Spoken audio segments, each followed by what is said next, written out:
I have no music. Hello? Can anybody hear me? Do ya know me? Hear me? Do ya know me? Yes, they do hear me. Privy. Close this. The middle button's not working today. Weird. Hi, guys. Hey, how's it going? How's life? How's your mom? For me, today's been a ride. Hey, Mariner's here already. Dude, you didn't miss it this time. Yeah, gonna be great. Oh man, you cannot believe the grin that was on my face when I discovered this video. I'm telling you. It's gonna be good.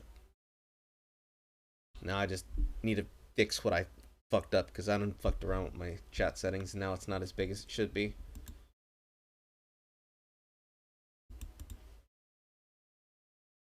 But I am getting a handle on using Restream. I just wish it was much more, well, easier to use.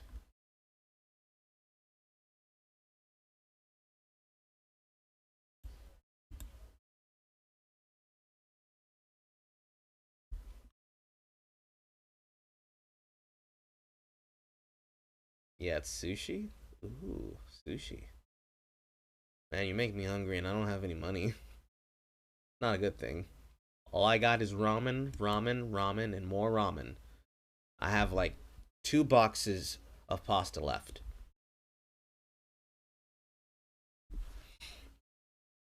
I have to hope that my interviews went well and that I get a job at least within the next week and a half.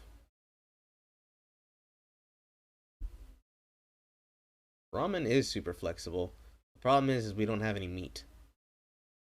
Any of the meat that we have in this house has to be fed to my ma, and all of that food is it's explicitly for her. So I have just been pounding ramen for about 2 weeks now, which is fine because I have a lot of it.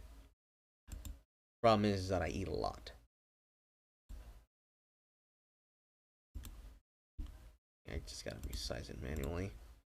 Bot's not fixing itself, so I gotta fix it.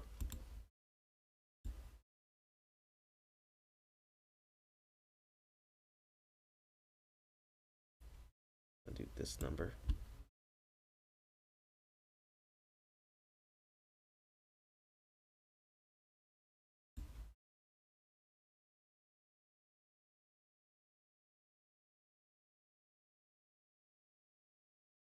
That feels like it's not big enough. That feels about right, but not updating.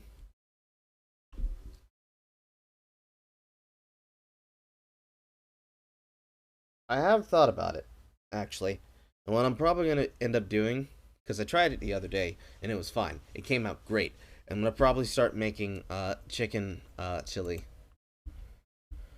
Because all the ingredients I need, just flour, spices, vegetables to taste for seasoning, potentially legumes, and most importantly, shulkum.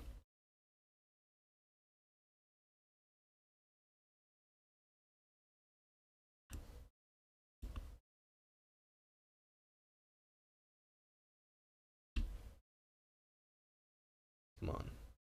Resize, please. I don't know if you can see that well.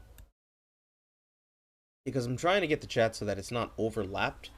But I feel like that's not big enough.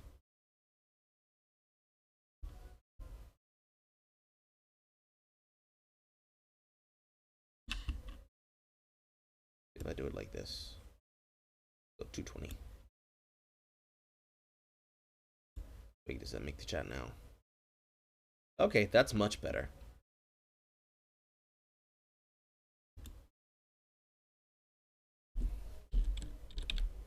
Give it a little test. Layouts are weird, my dude.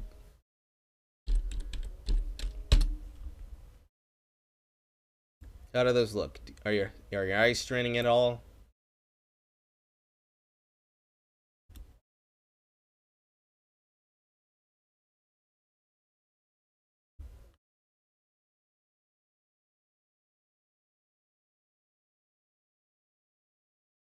Trying to make sure they don't strain people's eyes. That's the last thing I want.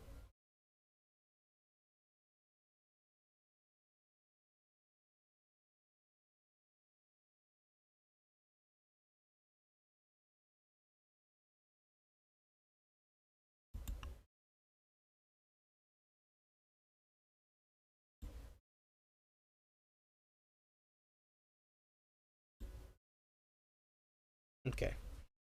That's as much as I can do. Mess around with that, I guess. Thing I do is drag this up here and then like there's nothing on the bottom. I really need to get around to making like a feature thing that goes into this bottom space here. One day, but not today.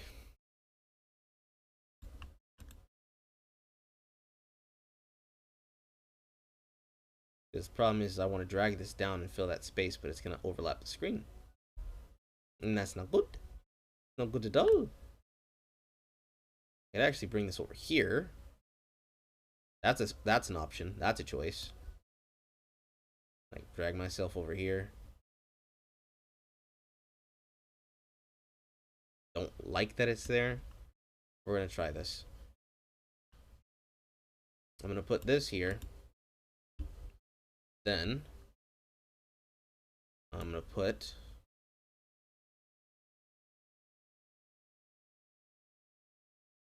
first. Let me open this in a different screen. Then I'm gonna put live chat.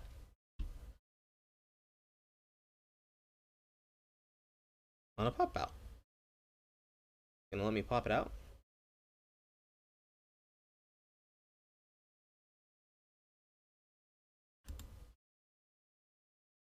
No, it looks like it's letting me pop it out.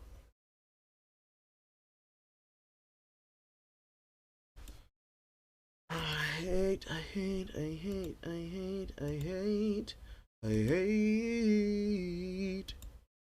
Oh, wait, no. Here it is. Okay. Now, gotta do the thing.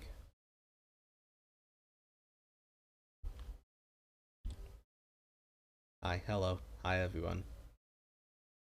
I'm still fandangling with things so I can get the chats on the screen. That's done. That's set. Push that up. And that's first window capture. Get the fourth window capture.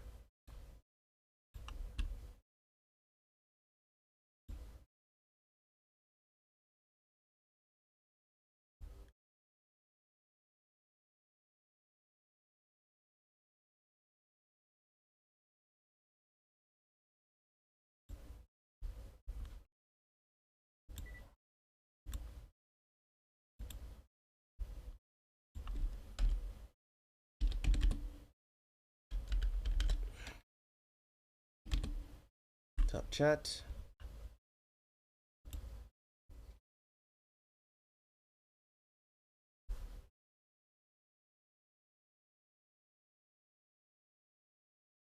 The way that chat goes, it should function either way. And my other idea is not working out the way I want it to, so that's not going to be there. Put this back over here.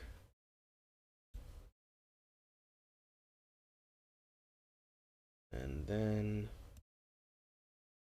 close that.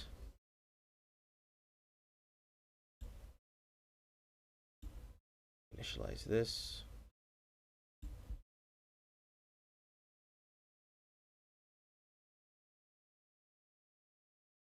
Boom. Problem solved. I still need to have something there to fill that gap. Go full e-girl, just make yourself super. Oh, bro, no, don't do me like that. speaking of e-girl, this thumbnail right here, this thumbnail got me in trouble today. Somebody, an actual e-girl on the internet today, lost her shit because I called her on a thread that they made. They got very upset and very mad because it was a thread where they were being angry at men. Called me out, claiming your pinned tweet just proves that you're the kind of misogynist. And I'm like, honey, that's a thumbnail, and that thumbnail is a gay man. Ugh. I should have stretched. When I came back, I should have just I should have taken a nap and then I should have stretched. Well.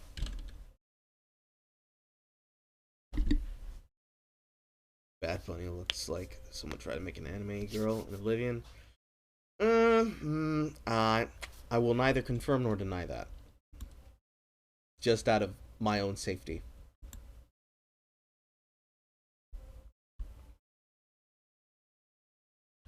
Right. I don't think there's anything else I can do. I really should add my things in this box, but nothing. It can't be helped. It can't be helped. Right. There. It's here.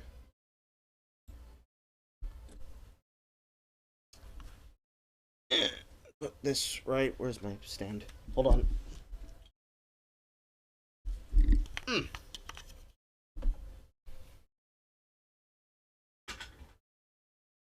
Gotta have the chat stand right there. And away we go. Oh wait, this is the second part. Away we go. Sometimes it just gets to be too many damn letters. You know what I'm saying? Like, seriously, like, it just, you're adding letters on. So, like, sometimes I appreciate it, and then other times I'm like, it's too many damn letters. Damn, already out the gate. And it's already spicy as I thought it was. Oh, shit. It is kind of...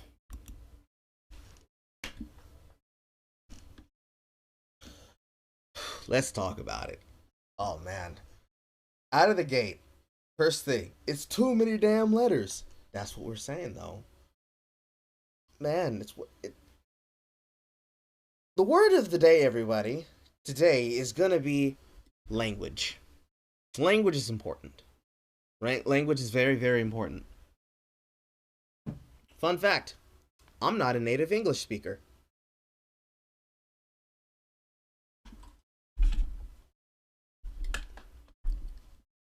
And language is meant to be used. I spilled water on myself.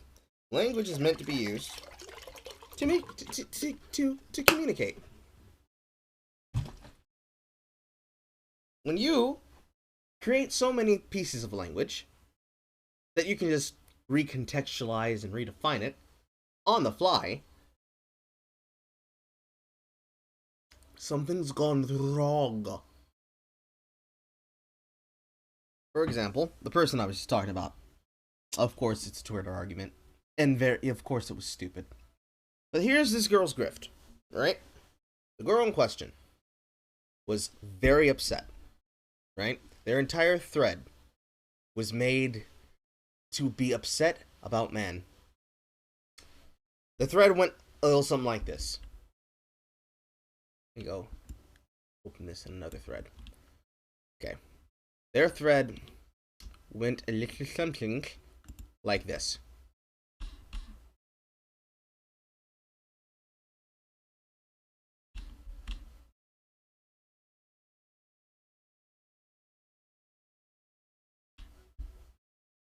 Damn, I can't find it now. I've shitposted way too much. I've shitposted all over the media that I've lost my ability to find my own shit. Hold on. Ah, okay. Here we go.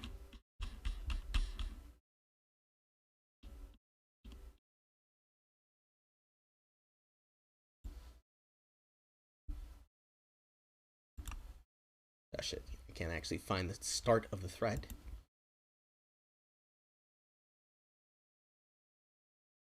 Do I have to open this thing? I do. I have to open in a private window. If it's not obvious, this person has blocked basically every single person that has dunked on them. But their thread went like this. Please, please stop referring to women as females. It's dehumanizing. Women don't like it, and not to mention it's weird to say men and females in the same sentence. Just say women. Majority of the time, when someone says females, the follow-up is deeply rooted in misogyny. It's also grammatically weird. Female is also used as an adjective. Blah, blah, blah. You get the fucking point. This person, after being called out about it by almost men and women, equally clowning them, lost the ability to use words. So, after I called them out and roasted the shit out of them, they got really mad. And they came to me and said, funny how all you say, that all you have is yet, this person, despite being a supposed English speaker, is very incapable of using English. Funny how you say all of that, but you still have yet to have a civil conversation with me and actually ask me to clarify what I meant, through the misandry she was speaking. Because loads of people in my DMs have done that and they no longer see the issue with what I've said. Your pinned tweet featuring a MAGA hat shows your own bigotry and a lack of ability to have a civil conversation without resulting to name calling and putting words in my mouth. Whereas the thing that I said to them explicitly, as a point, just to reference one of my replies here, was, and this is the key bit, you're A-logging, and it's a Kafka trap. Men are blanket misogynists, and everyone who disagrees is a madman in my menchies. You've erased the personhood of women, like Jay Longbone, myself, and people like me, while setting up the ultimate victim narrative and excuse defense. Finishing off with, apply your rules to yourself the same way you're blanketing it on all of us. If men, women, and the rainbow sexuality, read LGBT+, like myself, are telling you the same things, and I can do so without depersoning you, well, I have some news for you. You're not persecuted, you're just an asshole. Now, they sent this message after going to the pinned tweet, which was made for the stream. And I have to inform her, Erica, that is a gay man in a Vice video that I'm covering at 6:30, who in that frame is explaining why he left the left wing. You confirmed every single thing that I just said. Seek help, you have brain damage. It was very sad. They got very mad. And then they added more words. They added more things.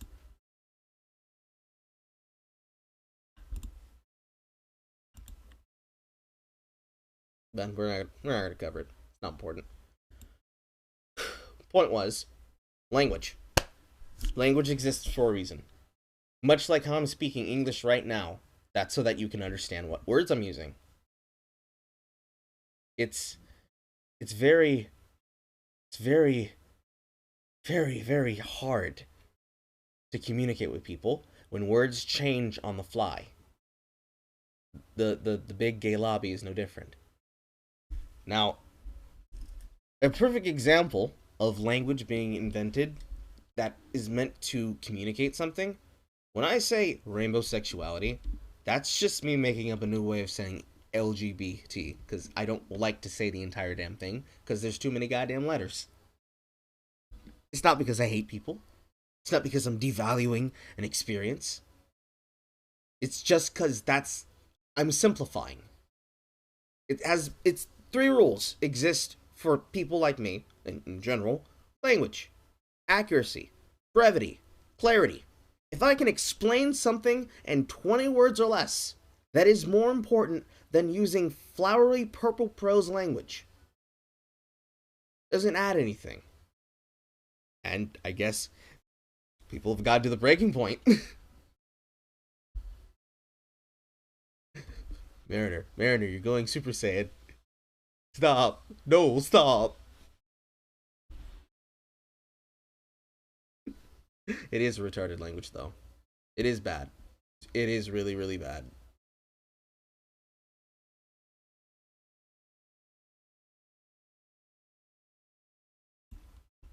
Alright, let's keep going. Oh, and if it's too loud, I'll fix that real quick. I forgot to adjust everything after I stopped streaming last. That should be better.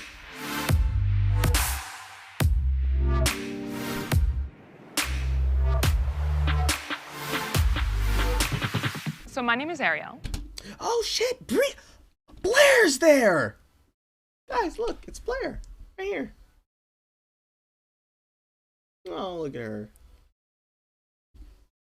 My pronouns are she, her, hers, and I am going to be moderating the panel. Now, I just want to call something out right away, which is that we tried our best to have as many people from varied backgrounds and varied identities represented here, but of course it is impossible for us to represent every single facet of the LGBTQ community. So we know that, and we just want to call that out. So the first thing I want to ask is, raise your hand if you identify as a member of the LGBTQ community. Okay, that's just checking things. Also, I find it interesting that there's only 2 men wearing MAGA hats here. I'm not sure if they did that explicitly on purpose, like explicitly looking for people who did not, you know, lockstep go all the way left.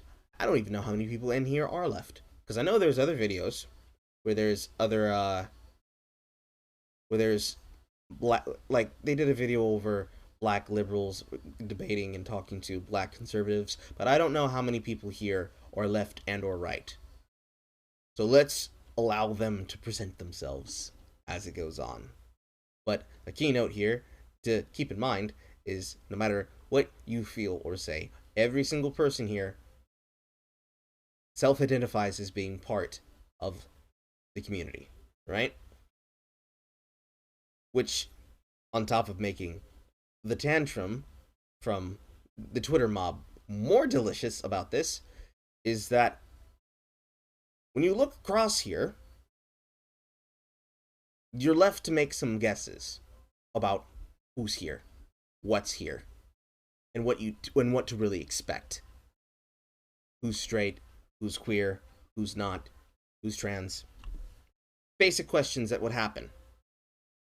Language plays a lot into this, because now you're in a minefield and you're walking on very big eggshells. All it takes is one mistake. Depending on where you are, when you are, and where you live, and who you're talking to, all it takes is one mistake. Like that. They can get you. Just a little food for thought while we're going through here. Keep that one in the back of your mind. All right. Can I have everybody go around and just tell me their names and how they identify? Sure. Well, my name is Donnie, and I use he, him pronouns, and I identify as a transgender, pansexual, or bisexual man. My name is Blair. I'm transgender, and I'm a Republican. Okay. My name is Caleb. I use he, she, and they pronouns, and I identify as a non-binary queer. I'm Raquel Willis, pronouns she, her, hers. I identify as a Black, queer, transgender woman. My name is Sarah Longwell, and I identify as a lesbian. My name is Jamie. I use they, them pronouns. I identify as a queer, non-binary trans femme. I also identify in the A spectrum of asexuality. I'm Benji. I'm a guy. I just had an idea. I need to take notes. Hold on.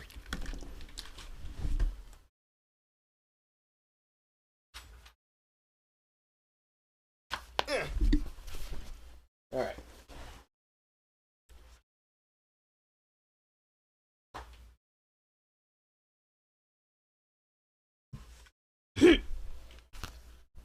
Need my pillow for support.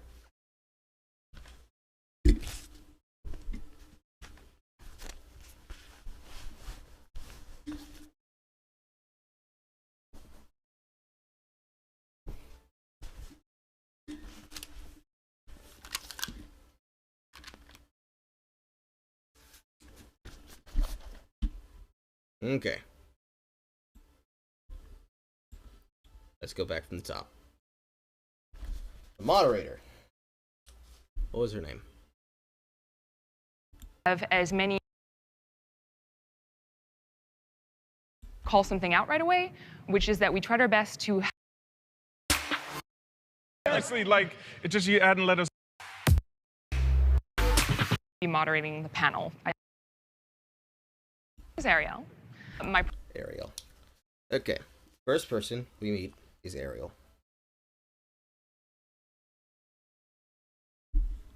pronouns are she, her, hers. There we go. I misspelled Ariel wrong already from the top. Okay.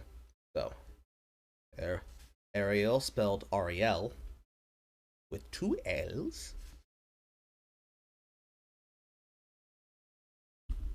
Representative Vice.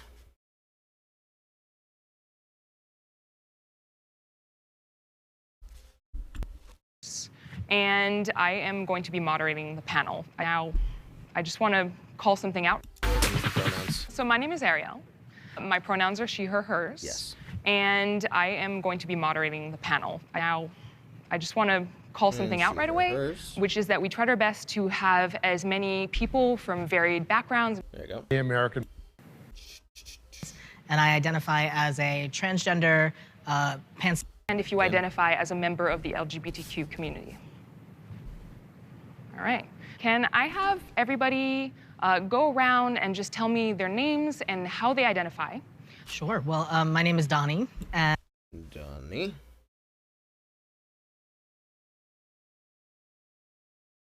I use he, him pronouns. He, him.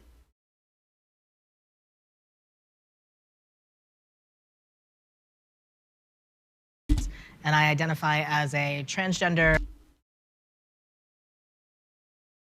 Transgender. I'm just gonna put trans for short. Or actually, do they specify which? Pansexual or bisexual. Transsexual. Pansexual. Bisexual. Man. I'm already noticing problems, but let's keep going. My name is Blair. I'm transgender. Oh, almost forgot. Gotta put a big old D for that donkey. And we all know Blair.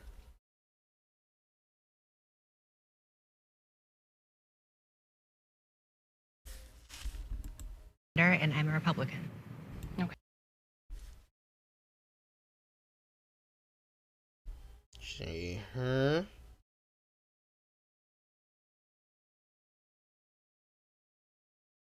Transgender. Woman. Let me go ahead and put MTF, because that is salient and important. And also it's going to be important to differentiate later. And R. Okay. My name is Caleb. I use he, she, and they pronouns, and I identify as a non. Okay. Caleb with a K.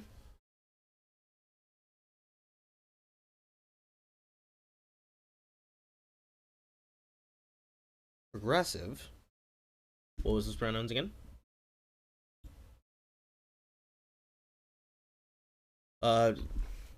Blair normally doesn't say their pronouns, no. Because I know who Blair White is, I know what the pronouns are. But you're right, she didn't say. And that's going to be part of the reason I'm writing these things down. We're gonna get there, though. We're gonna get there. Let's keep going, though. Binary queer. Okay, that's binary queer. And pronouns were...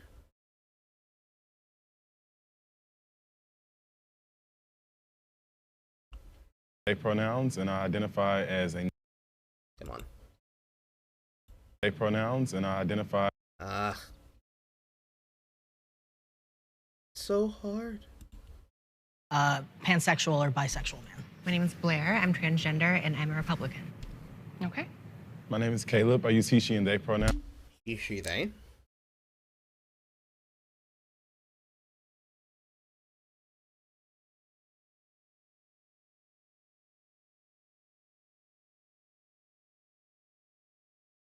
pronouns, and I identify as a non-binary queer. Non-binary queer.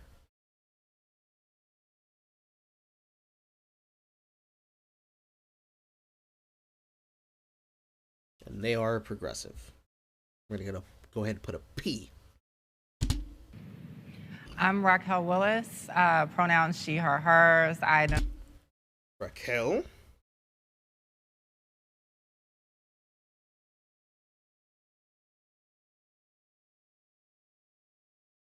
She, her.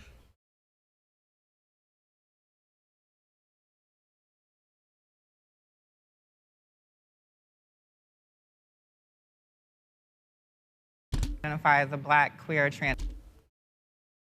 Black. Queer. Trans. That's not how you spell trans. That's how you spell trans. Trans. Transgender woman. Woman.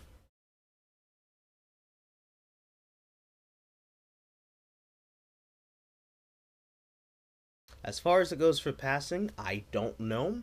So I'm going to put down MTF and I'm going to put a question mark.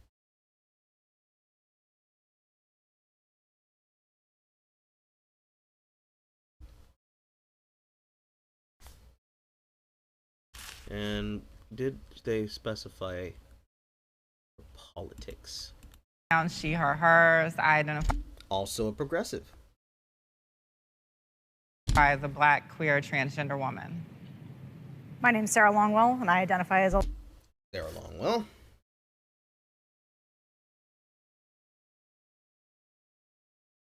Does not specify because they say they are lesbian, but we were going to assume that they are assuming womanhood, so we shall put down she, her. Please hold your memes till the end. But yes, I did assume. Lesbian. Large capital L. L. They are conservative.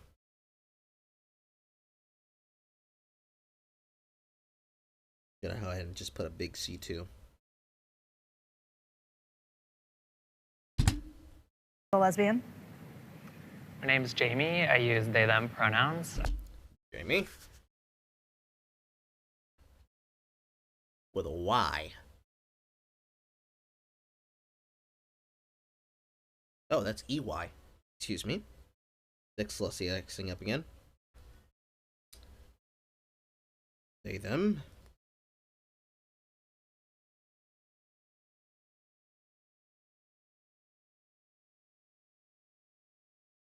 Identifies as a queer, non-binary trans femme. Queer, non-binary trans femme. Gonna go ahead and put NB for there. Trans femme, not the same as trans woman.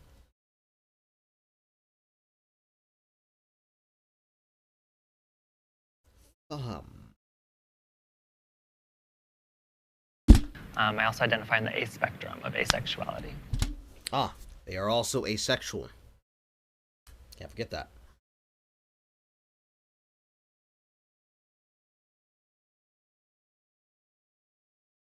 I believe they were progressive.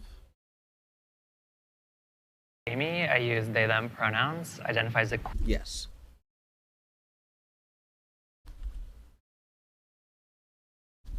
What does queer even mean in this context? I thought sexuality wasn't a literal lifestyle.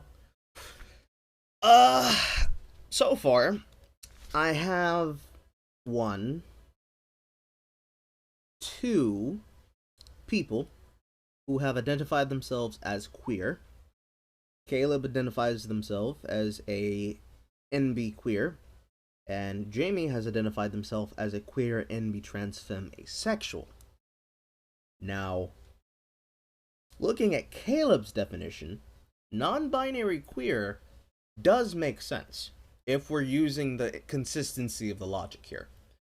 Because if they're non-binary, that means that they do not constrict to male or female. Therefore, queer means they're somewhere out there on the spectrum. However, with Jamie, we've got queer, non-binary, trans femme, asexual. This is very interesting. Queer, non-binary checks out. Trans femme.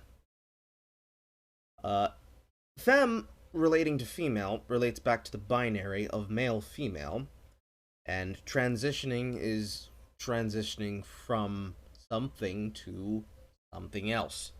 So, queer, non-binary, trans femme doesn't make sense, because if they are trans femme, they are transitioning from something to feminine. Now, I can make sense if it's asexual, but by including queer, non-binary, this quite literally divides into zero. I'm sure this makes sense to them, but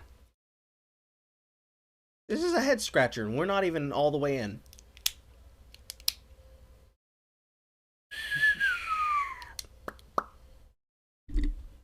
I'd say this is a mess unknown to humanity, but computer code exists, though. You and me both, dude. You and me both. We're not even done yet, though. Queer, non-binary, trans femme. I also identify in the A spectrum of asexuality. I'm Benji. I'm a guy, and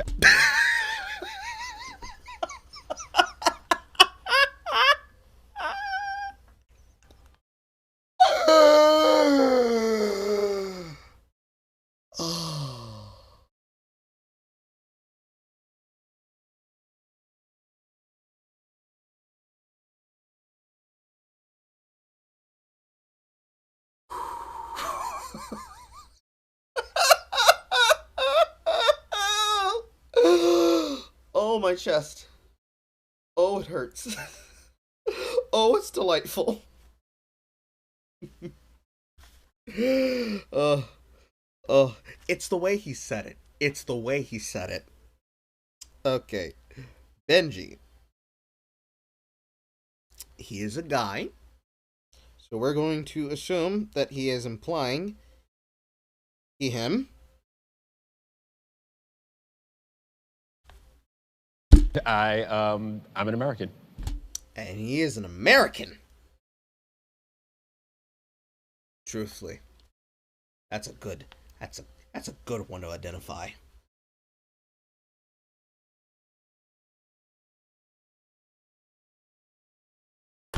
Ooh. My name is Paul.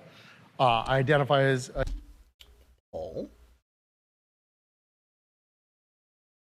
And I believe that also said he was a Republican. Okay, Paul. a gay American male. Gay American male. He. Him.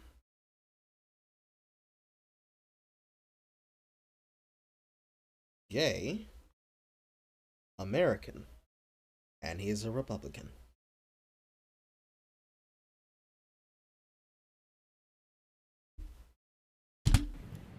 My name's Zachary Zane. I use he, him pronouns, and I identify as bisexual and queer. Well, I'm gonna just... I should just put Zach, but we're gonna put Zachary. Only fair. Zachary. I believe he said he, him. Let me double check. Gay American male. My name's Zachary Zane. I use he, him pronouns. He, him.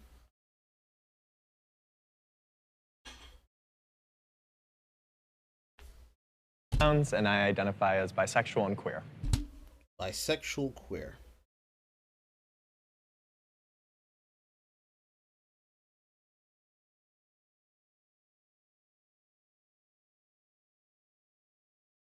And they are Democratic. I'm Brandon Strock, and I'm a gay man.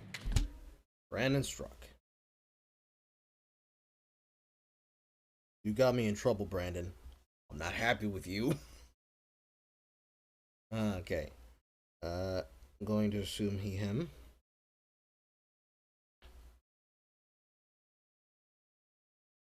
Okay.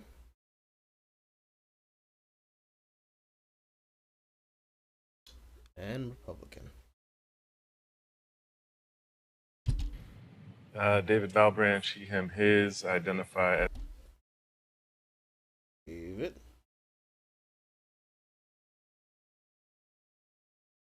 He, him.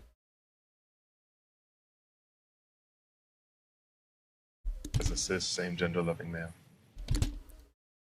Cis gender loving man.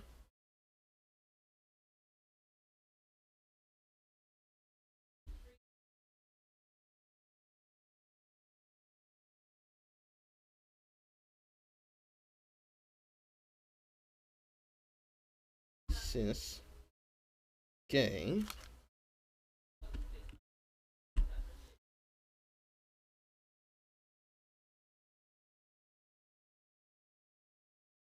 I didn't get what he was.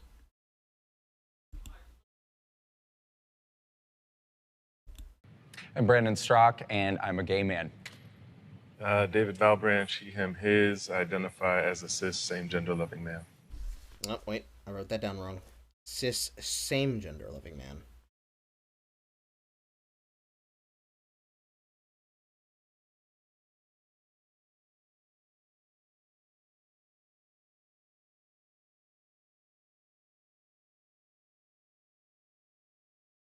He is a liberal. Hi, my name is Lucy. I'm a lesbian. Lucy, and she's a lesbian.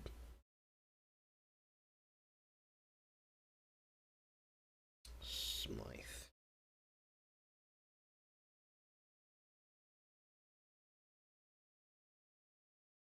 Okay. Her.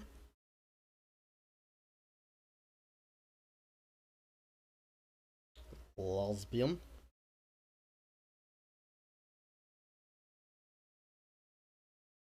And Republican. Okay, so if we go by name, we can almost kind of tell some things. So we have here 2 Democrats, 4, 5 Republicans, 3 progressives, 1 conservative, and 1 liberal. Majority, actually no, I take that back, not a majority. This might actually be equal. 1, 2, 3, 4, 5, 6. Out of 1, 2, 3, 4, 5, 6, 7, 8, 9, 10, 11, 12. 12 people, so half the people assembled identify strictly with he, him pronouns, and of those men, assuming that, if we assume that Benji is the only straight man there, because they did not identify, if we assume Benji is the only straight man, so far, 2 men would have identified strictly as gay men, while one of which is kind of surfing the line, specifically as a non-binary queer, while the other, Zachary, identifies as a bisexual queer. So we have an abundance of gay. We have an abundant, well, not an abundance. We have 2 lesbians. We have 3 queers. We have some trans. And if I am assuming correctly, 1 straight. Not bad of a spread. But as I already said, we can see some very simple disparities in language here. Because of the use of things like black queer along with trans woman, or queer non-binary trans femme asexual, along with, well, just generally things like they them pronouns, we can figure out that if you identify yourself as non-binary, you probably should use they. However, Caleb chooses to use both he and she, which phonetically, when you know that you're referring to them, makes sense, but if you're not, using they can easily confuse them with another person on the list, Jamie. And then, when you get down to just the identifications of he and him, that gets worse. Because outside of Blair, you have Donnie, who identifies with he, him, but also identifies as trans, pansexual, and bisexual. That's a whole quagmire by itself. And then from there, it gets easier because other people choose to identify themselves simply. David identifies himself obviously as cis gay, but he says cis same loving man. Now, I could be sardonic and make a point of hammering that, but it's quite literally the same thing as saying that you're gay. So between David and Brandon and Paul, and still kind of question mark Benji, you have 4 people, one of which is the one who outright says this shit is just too goddamn complex, potentially bringing up the position of what I'm going to go ahead and call as logical.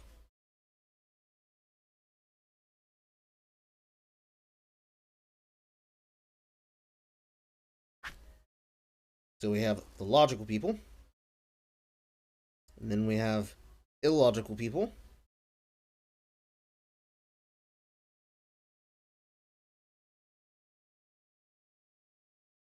and as we go through, we'll go to and get to the don't care position.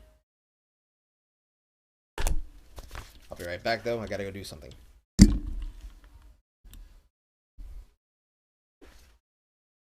Sounds like one of my coworkers bless this brother. Bless this brother indeed. Alright, I'll be right back, guys.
Okay.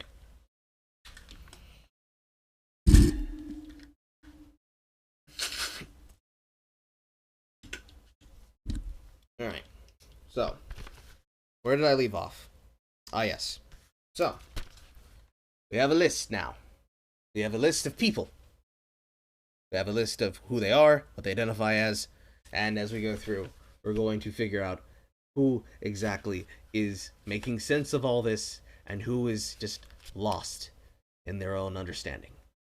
It's gonna be very weird, but we're gonna get through it. Okay, so it's Pride Month. Who here thinks that Pride is still relevant? Is it still relevant? Is it useful? Is it important?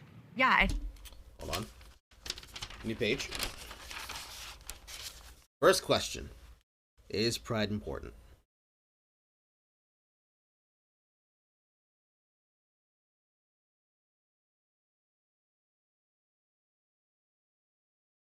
Put month in quotations. Or not quotations, but parentheses.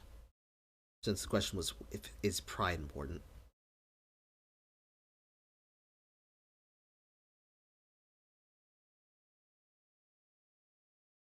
I think it's more so relevant for people in other countries in which being gay is illegalized and you can face jail time or worse, death for being gay. And I think here it's more of a party, which is fine. Yes! Yes! Yes, Blair. So, first question off the bat. Is Pride important? Yes, but mostly more in third world countries. Why is this important? Well, in a country where if you try to show pride, you're going to be thrown off a roof and be given a free helicopter ride, or where you'll be happy and able to express your true self if you per se are trans, but it'll be because they will force you to take gender reassignment surgery, like in China or in Dubai, anywhere in the United East Emirates and the Middle East in general. Pride is important over there most of all because we don't need it here in the first world country. That's my opinion. Now, you could have your opinion to say, yes, it's important here too because but I want to make that clear. For me, I think it's not as important here to jump off of Blair's point. Because in the third world country, they don't have human rights. And over here, there are so many rights that you start asking yourself,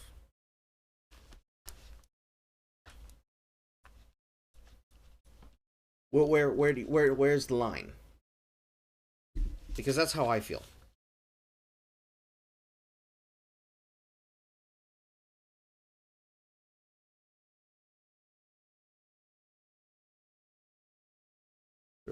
More so, Blair. I'm not against parties, but I think it's especially important for people living in other countries. Zachary, your brow is very furrowed. Yeah, I don't think we should underestimate the power it has to have certain young queer people just to see other people be visible, to be welcome and part of a community. Maybe not necessarily as important in cities like New York, where I feel very comfortable expressing my queerness, but especially in other places across America where they don't have that large of a queer community, where being queer isn't as visible. I think it's really important to still have pride for those people. Okay, good point. Visibility.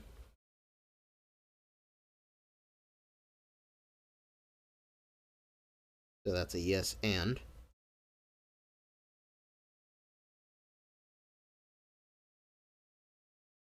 And visibility is actually very important. It's a very good point.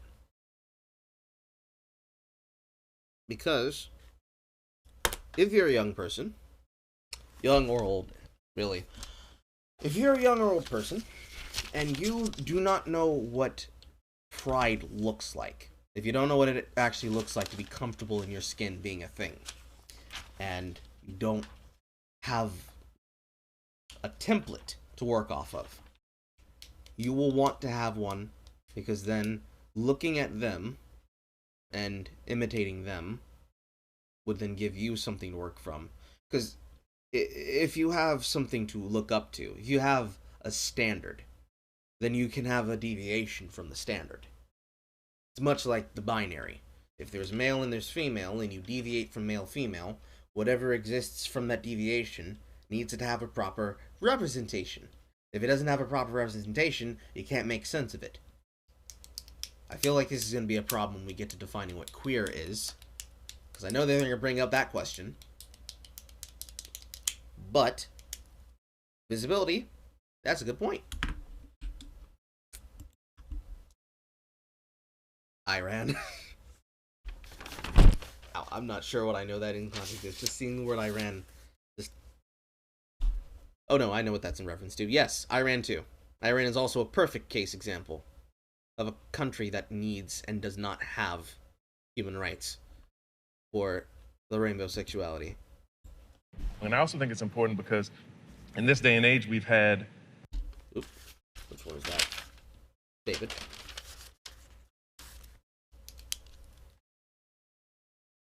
Yes, and? What about 5 black transgender women be murdered in the past couple months? And so we do need to actually have those visible... 11, yeah. So it's even more than that. So it's one of those things where if we don't... I wish I had Sophia here so that I could have her fact check that. We're just gonna take that on its face. Yes, and because of trans murders,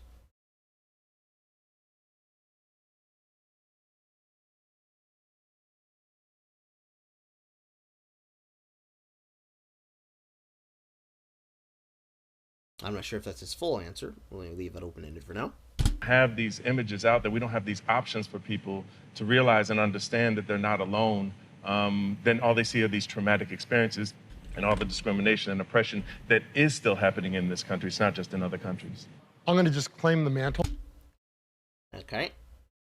So, yes, and because trans murders / visibility.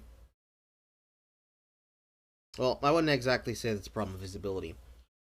He's expressing not visibility, but the sense and awareness of trans murders and of discrimination in general.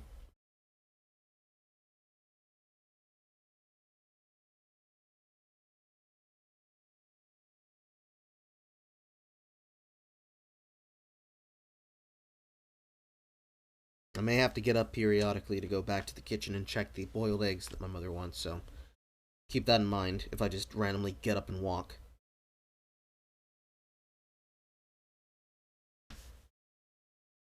David. As the senior spokesman of the group, but I went to my... The elder gay has appeared.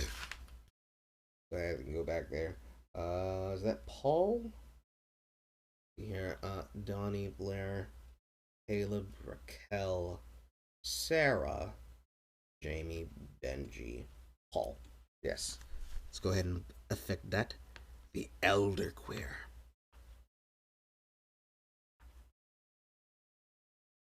Or the elder gay, rather.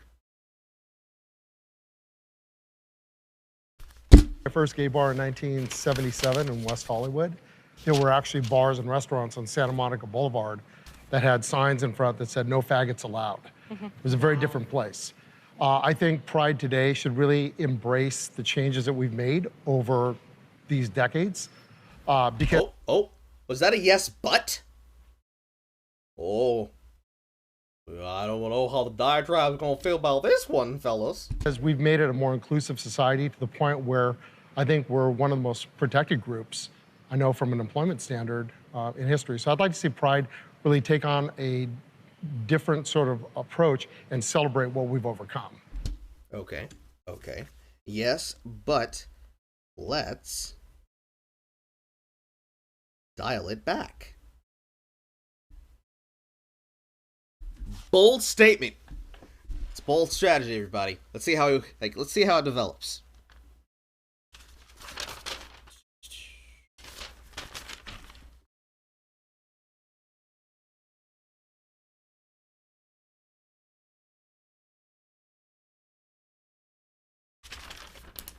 How you feeling, chat?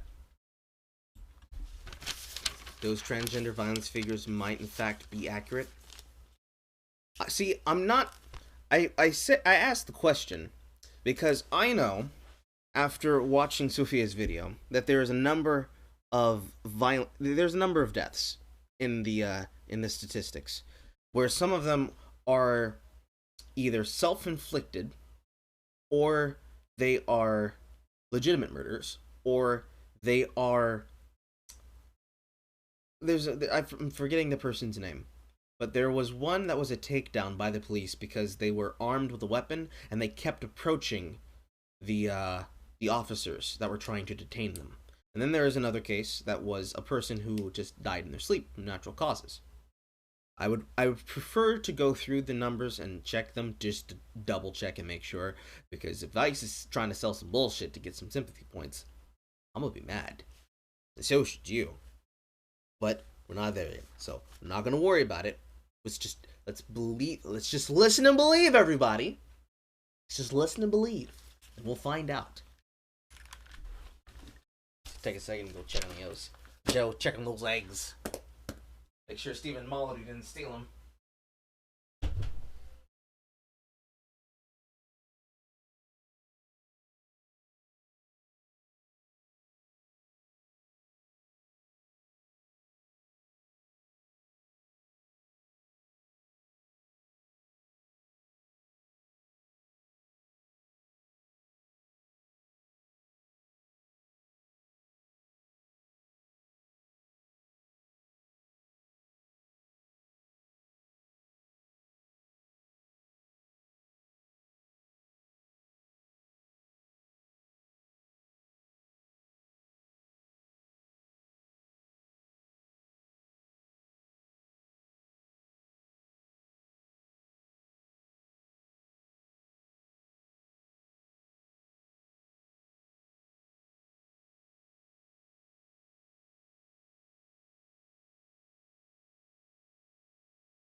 The eggs are secured.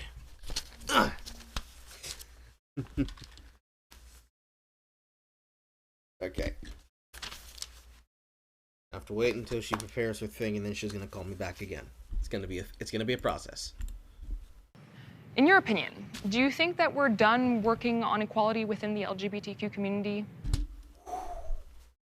Damn, that's a big question. Are we done with equality?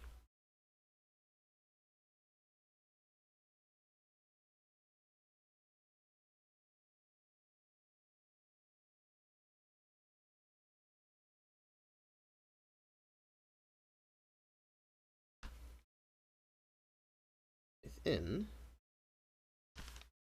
I'm gonna go ahead and put rainbows. I'm gonna go ahead and put RS for rainbow sexuality because I'm gonna get tired of writing LGBT over and over again.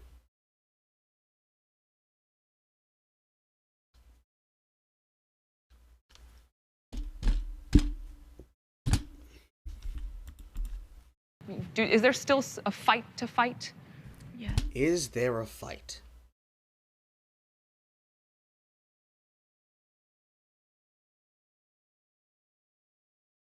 I mean, just speaking for myself, there is a fight, but the fight that I think should be fought is not the fight that many people want to fight. Yes. Yeah. So I'm from a small town in Texas, and where I'm from, people do not accept me being gay, me being queer, me being gender expansive or anything. And I was raised 2 hours away from where Malaysia.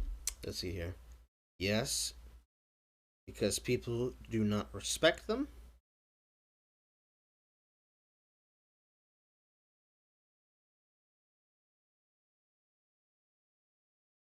Oh, I shouldn't say people do not respect them. I should say still do not respect them.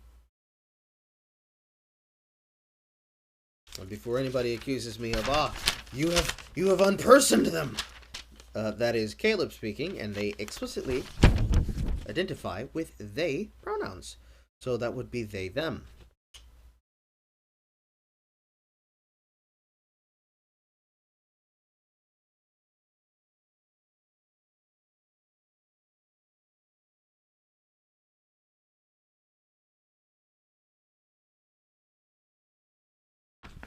It's Caleb, spelled a weird way.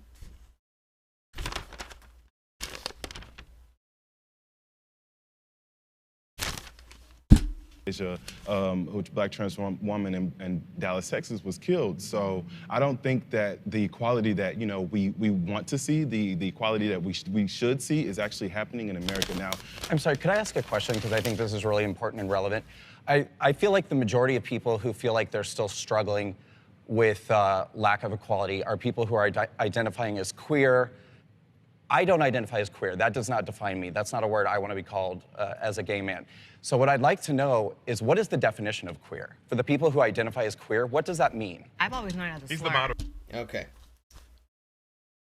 This is a very important question that was just asked, because this is going to start some shit, and I know it is. Especially considering what Blair just said. Shit. That's Brandon? Yes, Brandon. Okay. Brandon's posed a very interesting question.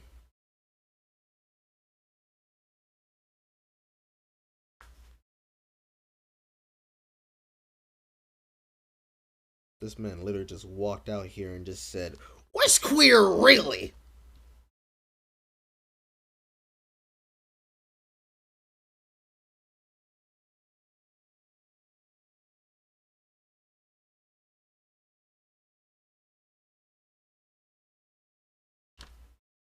In fact, this is so important, I think I'm gonna make a Twitter poll about it. Hang on to your butts, folks.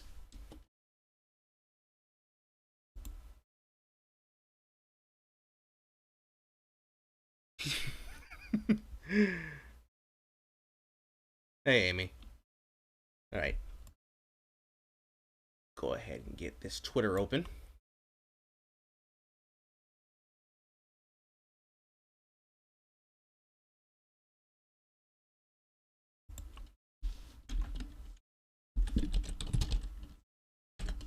Live poll. from Ström.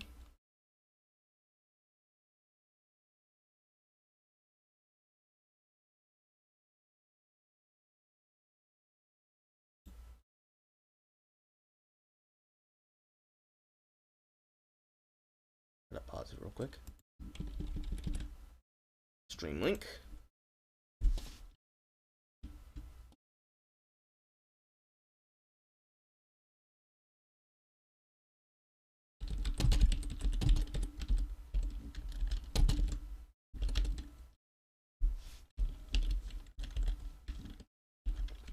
What is queer really?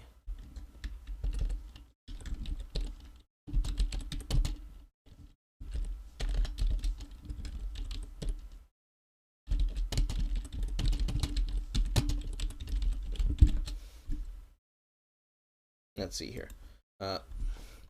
Blair White said it was a slur. It's a slur.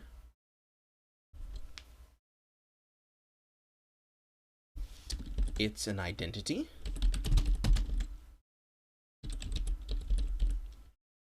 And I think the other option in this case would be it's a word.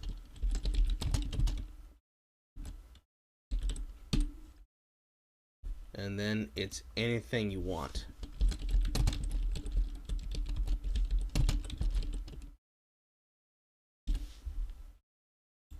I'm going to set this for, I don't know how long I'll be doing this, but let's be fair and set it for 4 hours.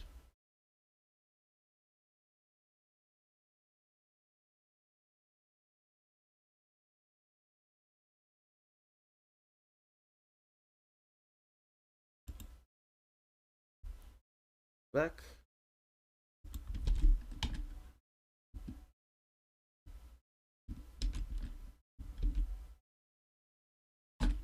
Go ahead and vote on that poll, everybody. Alright. We're going to let that thing percolate in the back. And I'm also going to pin that.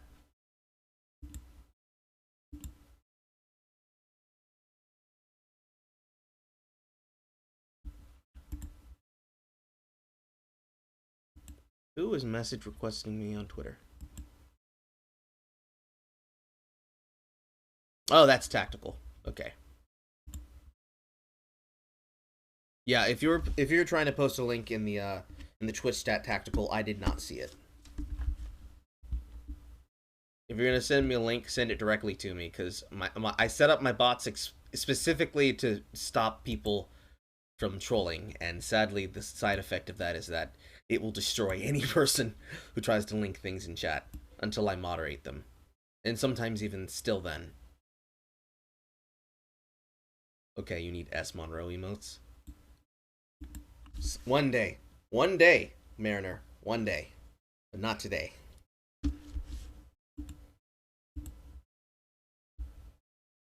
All right, though. This man said, "What is queer really?" Right. No, I just don't know how to have the discussion if we don't establish that. Like, That's a good conversation. That's a good point. Let's see here. Let's write this down.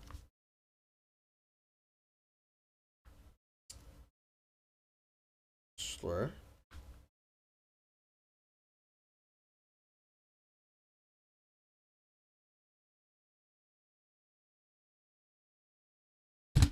Who here identifies as queer? Raise your hand. Okay.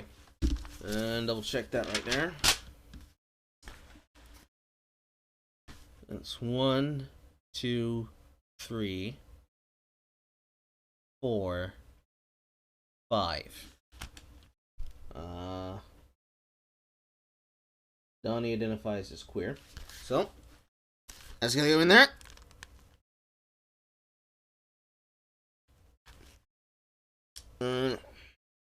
Already got Caleb. Raquel's there. Jamie is there. That's Zachary. Zachary's there. 5 hands.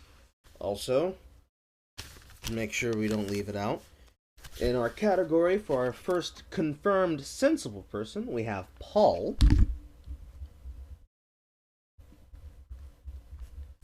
taking his right as the elder gay. It's only fair. And then we have Zachary heading into a straight up position, leading as his number 2. This might get him excommunicated off the island, but we don't know yet. Okay. For the people who didn't raise their hands, why? What are your thoughts and feelings on the word queer? We were talking before, and we said like queer was supposed to be like a put down or a diss. You know what I mean? I look at it myself. It's a regular red-blooded American gay guy. I don't really see. Okay, so that knocks out the possibility of there being a straight. Benji is 100% gay.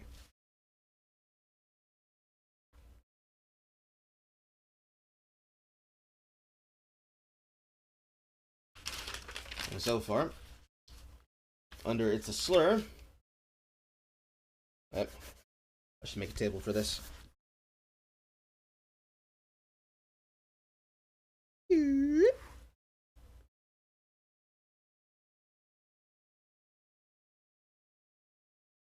Slur, we have Blair, and now we have Benji. I love that he said red-blooded American male. Why I have to be all these other letters and all this other stuff added to it. I mean, no offense to anyone, but it sounds a little bit nuts to me. I don't understand why we have to be all this. All right. Benji goes into the logical category.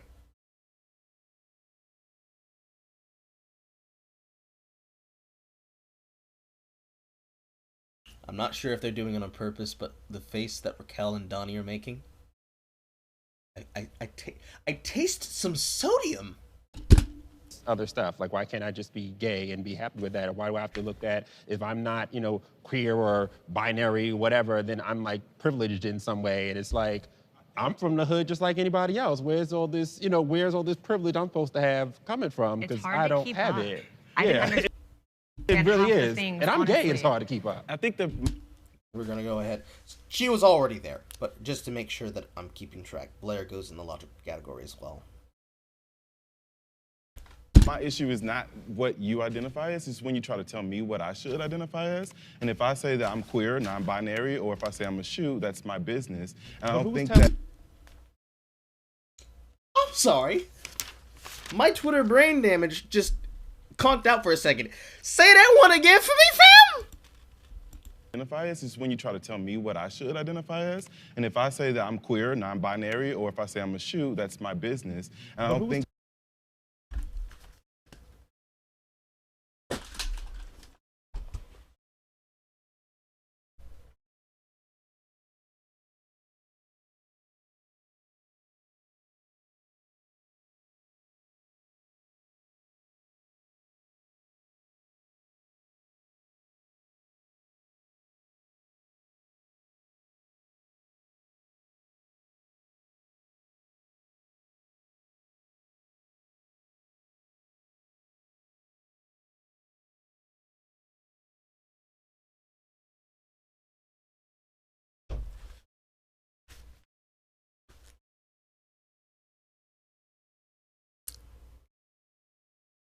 It's not that he didn't make sense.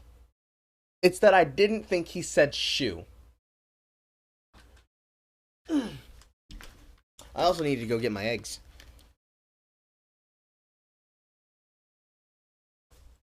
Can't let the big bad Eggman take my eggs. Okay, so I'm going to put a question mark by Caleb. Telling you what to identify as. I'm just responding. What I'm saying is that people... Actually, scratch that. We're going to put him in the logical category. We're going to have to talk about it, too. The thing that makes me perk up my ears and go, wait, hold on, wait a minute, what is... Benji did not attack Caleb, but Caleb feels personally attacked. What does this tell us? What does this tell us, chat?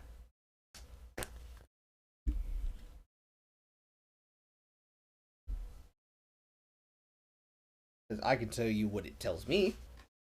It tells me that Caleb has attached themselves more to the word than to the identity. Because if we go with what I'm going to put down here, as what I put inside the poll, which, what did I put inside the poll? I have to keep the window open. I have too many of them open.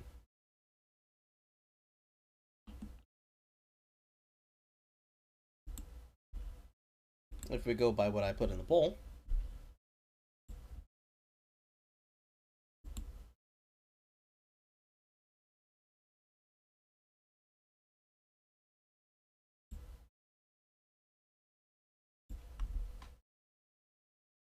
we have, it's a slur, it's an identity, it's a word, and it's anything you want.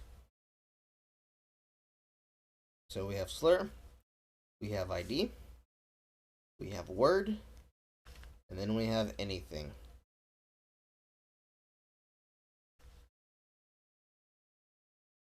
For Caleb, it is his identity.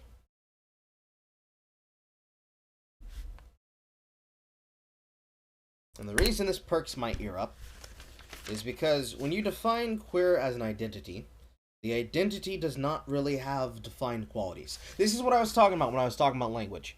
And also that language needs to make sense and that you need to be able to have an agreed definition on what it is. Because in Caleb's definition, Caleb uses it as an identity. In Benji's opinion, he sees it as a word. Because he sees it as a word, it's a word for which it has no power over him. It has no power to him. It's his opinion that it's a thing. It's literally a thing. Right? So, if this is Benji's opinion, and they're in an open, safe space, why does Caleb feel attacked? Because if Benji's opinion is, I don't understand, and Caleb's response is, well, if this is what I say I am, that's what I say I am. How does that solve anything? Because Caleb identifies himself as a non-binary queer, while also identifying themselves as he, she, they. If they are all things at all times, and they change as freely as the wind, it's easy to see how a person would get confused. As much as I am confused. As much as our boy Benji is confused. As we've said, as I already said at the beginning of this, all it takes is one fuck up. All it takes is one. Let's see what happens next.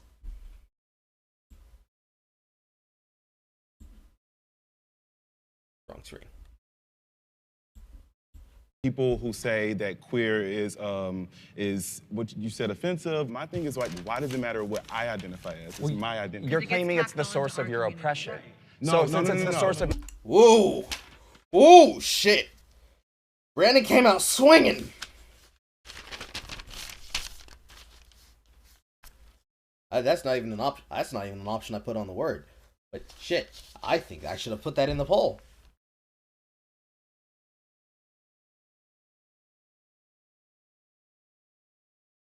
So, source of oppression.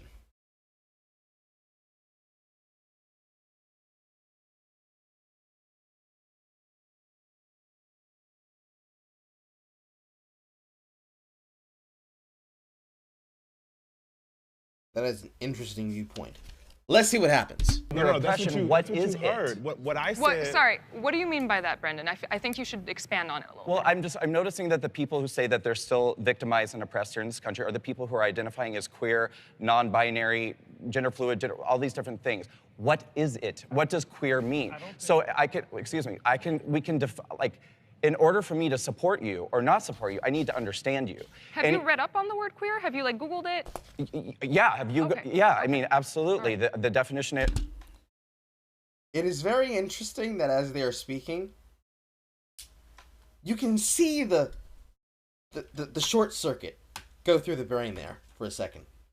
Caleb did it. What was there? Ariel did it. Brandon did it.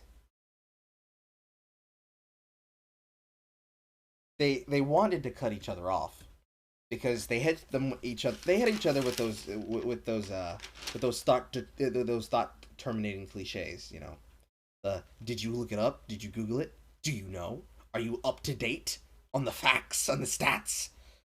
But yeah, so put a line there. Include Brandon. I'm not sure what to call that category, but we're gonna put Brandon in it. It's interesting that that was the one that lit the powder keg. Who knows what David's gonna say next? Let's find out. In the dictionary is a whole laundry list of derogatory terms, which I think are apt. I think it's an insult. I think it's a slur. I think it's low rent. I think it's embarrassing. I think it's degrading. I think it's demeaning. Okay. Yeah. I think we get it. It means weird in the dictionary, and if we're trying to get to a place where we normalize our community, I don't think labeling us as weird is really the right way to do it. And maybe that's why you're not accepted. I'm sorry.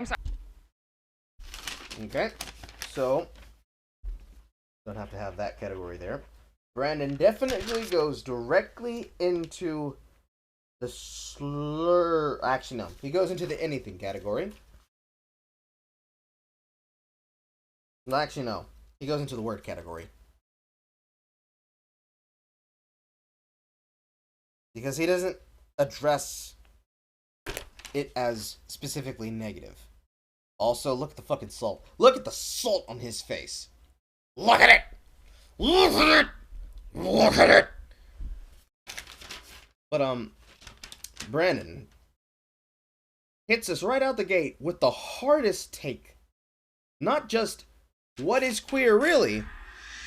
But then to say that it is the source of Caleb's oppression. Those are fighting words right there, folks. But he does define it by saying that it is first a word, and then it becomes whatever the person defines it as. There are other people who define it as it being a slur. Blair reiterates that she thinks that it is something that in the dictionary is labeled as weird, and if we want to have a community accepted, we should not define ourselves by the dictionary. That's actually fair, because that is very true. You should not define yourself by the definition of words in a dictionary if you use words differently. However, if you're going to use the same words as everybody else, you have to be aware that you have to explain what you mean when you do that. If I call myself a peanut butter and jelly sandwich because I use that as a way to say, my clothes is fitting nice today, I need to explain that. Otherwise, when I say I look like a peanut butter sandwich, well, fill the blanks. Sorry. Perhaps that's why you're not accepted. Brendan wants to know, how do you define the term queer? Now, from what I understand, different people view the word differently. But is there somebody here who would like to volunteer some kind of definition? I would love to share. I think the term queer, like, you have the right to feel that it is offensive because that's a fact. We know that it was used offensively as a slur for decades, forever, and probably in still some circumstances today. But people reclaimed it as a word that was more expansive of their experiences, right? Okay, so we have a word that was reclaimed. We're going to go ahead and put Raquel in the anything category.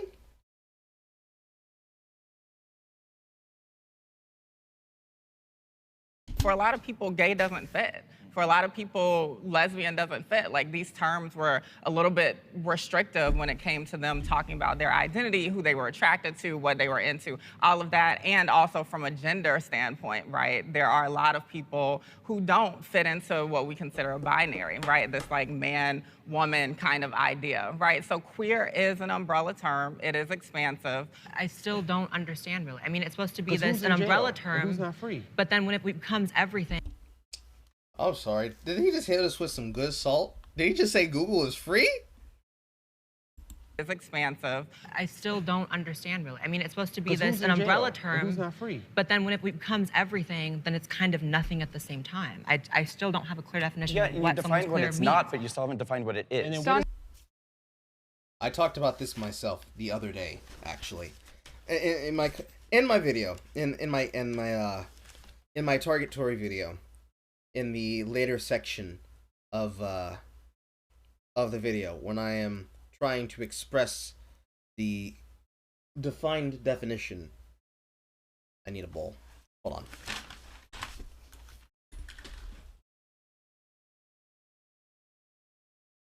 Our ramen's still in this, but I need to put these eggshells somewhere.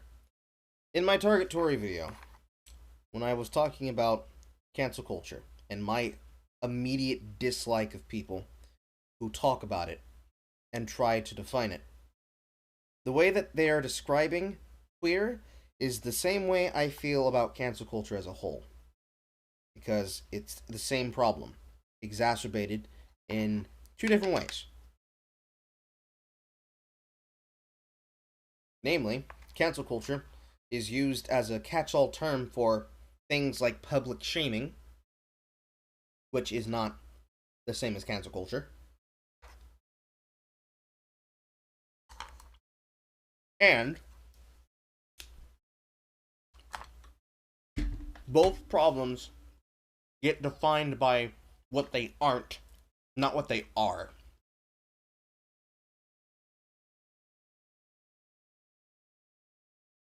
You could say that you know it when you see it, but using the old definition standard of porn for something like public shaming and harassment,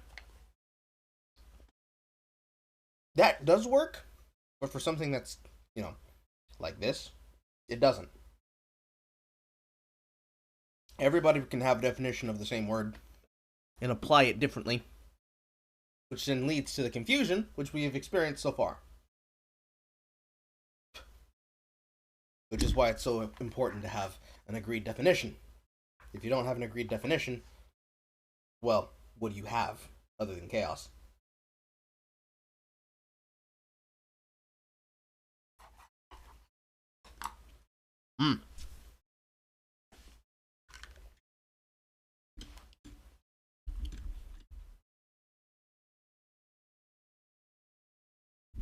How do you feel about it, chat?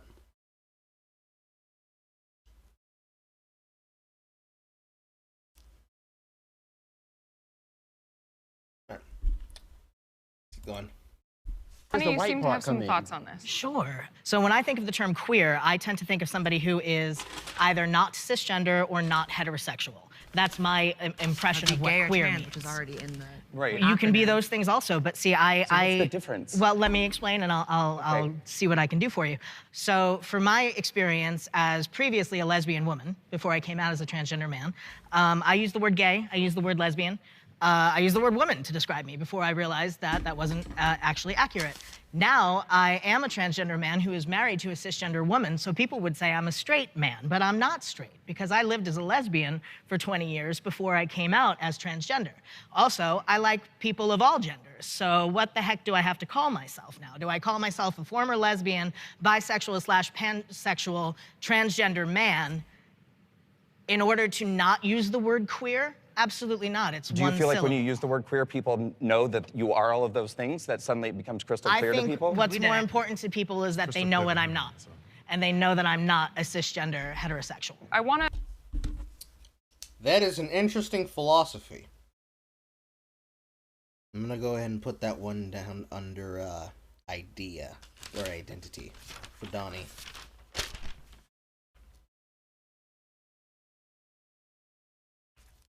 Because despite the fact what he just said might not make sense when you listen to it, it does actually make sense when you think about it.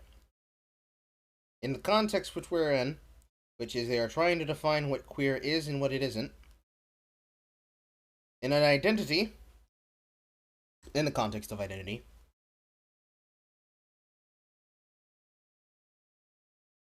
if a person identifies themselves as queer, and you ask them what does that mean, it is faster for them to define what they are not than for them to define what they are. Because then, if they define what they aren't, it helps you understand who they are personally. Because if they don't fit in a nice and neat box, it can become frustrating.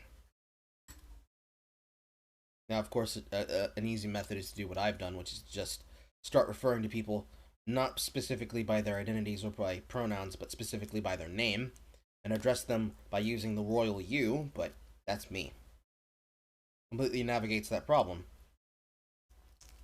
Because now, instead of trying to define them by how they present themselves, I define them by their personal traits. Who knows? It could be the way forward. But, still open to a myriad of problems, especially when you have a breakdown in communication. I'm going to sort of expand this conversation a little bit more. Do you feel represented by the acronym LGBTQIA+? No. Oh boy. Ooh.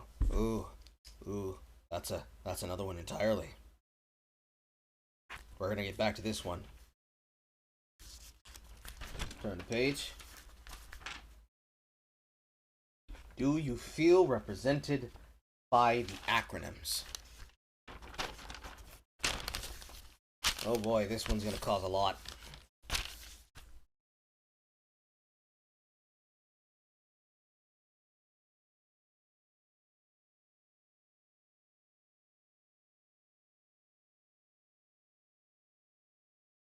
By the acronyms.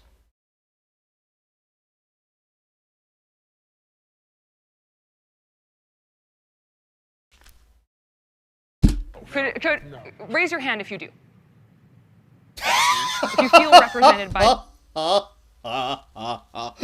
Nobody raised their hands.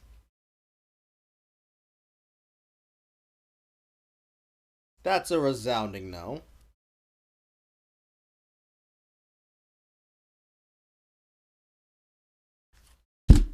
By the acronym LGBTQIA+. In some ways. I mean, Okay, maybe. all right. Yeah. Just on the simple, basic level of like, there's a T in it, and I match that, but that's a superficial sort of thing. There's Okay. much more to me and everyone here, I think. Exactly. I think there's an irony, because I'm hearing the people who will say who seem very more opposed to queer are also the same people who are opposed to having all the additional letters in the alphabet. 100%. And since queer, then this goes back to Donnie, since queer is being more inclusive of those other letters in the alphabet, I don't necessarily love all the letters in the alphabet. That's why I like the word queer. So I can have this one word that is more inclusive of everything. So I feel like you either can't Which necessarily still be... remains to be defined. Yeah, no one can define the word. I thought I did. It just means I'm pretty sure No, I you did. really didn't. So It is but the an easy absence of definition cisgender. would That's already devolving into arguments, and I love it. But we got something there. We actually did get a definition from somebody. Queer, for them,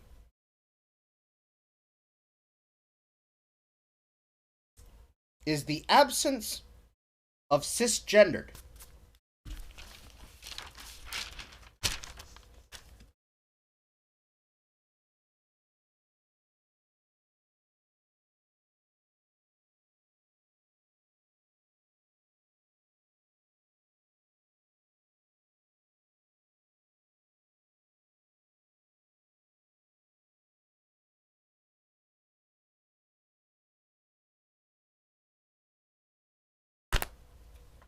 be that is anybody the who's a T. gender or That is the sexual T. minority, To say right? Say again? Anybody who's a minority based on their gender or sexuality, But right? that already is covered in LGBT. What yes. happens is when you add all these letters, it dilutes the message of LGBT in the original fight that we're all talking about, and it makes it harder for people that were actually fighting for Are their there some acceptance people to who understand. appreciate having... There's a Dave Chappelle joke in there somewhere. But rather than dilute it, you should just watch Sticks and Stones. LGBTQIA+ be a thing that exists? Do they feel like it helps them be seen or their friends be seen?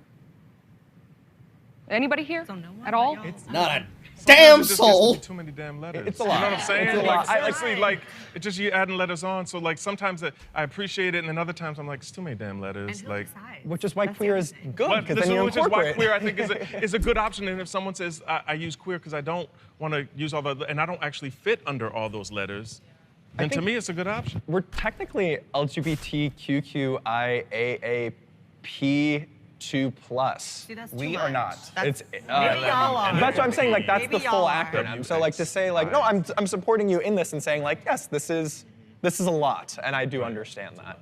Benji? And I for certain definitely don't feel represented by it because I'm Republican, conservative, Trump person. So all that stuff I already see is just not for me. I'm not invited to barbecue. I'm not invited to the ball. I'd rather have $25 drinks at Trump DC anyway. What I'm saying is that whole thing, I feel like when you're a conservative, none of that it affects me at all. I just look at myself as an individual. I mean, I'm a gay man, I'm open, I'm proud. I've never been, in the closet ever a day in my life. But I just feel like when you put all those letters and all those constraints and all these professors are telling you have to think like this and do this and be that it doesn't represent just a regular guy trying to live his life like me. I don't feel represented by rainbow flag, any of it. I feel like back in the day, I did, but I feel like now that everything's so politicized that there's really no room for anyone who's conservative and gay. Like even for like Pride, where am I gonna go? You know what I mean? I don't have any plans. I'm not going anywhere, but where would I go without, being, kicked out of somewhere or God forbid you wear one of those red hats somewhere and it's like you're a victim. So I just feel like the whole spectrum just totally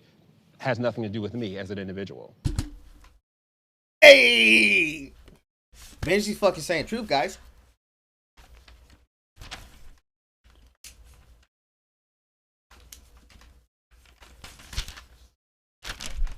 I haven't really got across anything yet.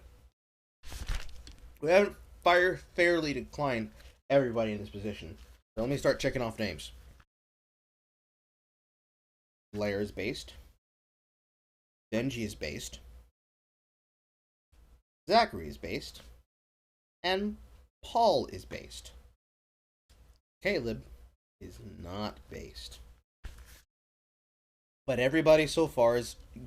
They're making progress, everybody. They're making progress.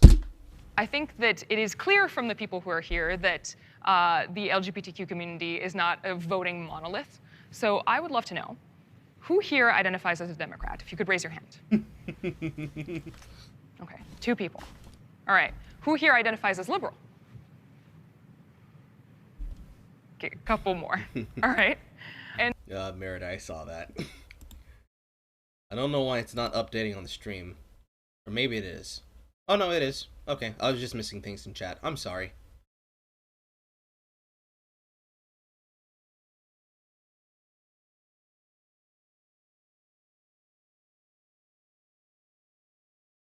Like, can you just talk to him about the things they actually care about? That's Runro's video on why this doesn't work. No, Mariner, you don't have to point it out. I think everybody knows about it. That's a logical point, and then Q covers everything that LGBT doesn't. Thought we wrap back around to what the fuck is an NB trans and what's the point of transitioning if you aren't either gender. And then you go Super Saiyan. How does your total ass not fit? Understand those 4 fucking letters? It's entitlement, isn't it? Asked Frozen Binary Dev, or at least 5. The fucking NyQuil Q. No, Negro, I disagree. Oh god, I swear. When I get emotes, you are gonna be the first emote. You.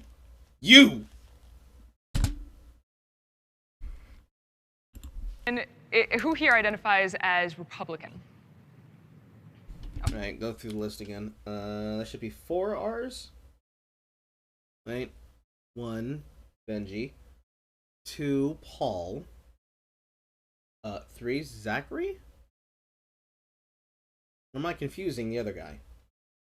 Oh, nope. I was confusing Zachary for Brandon. So yes, 4.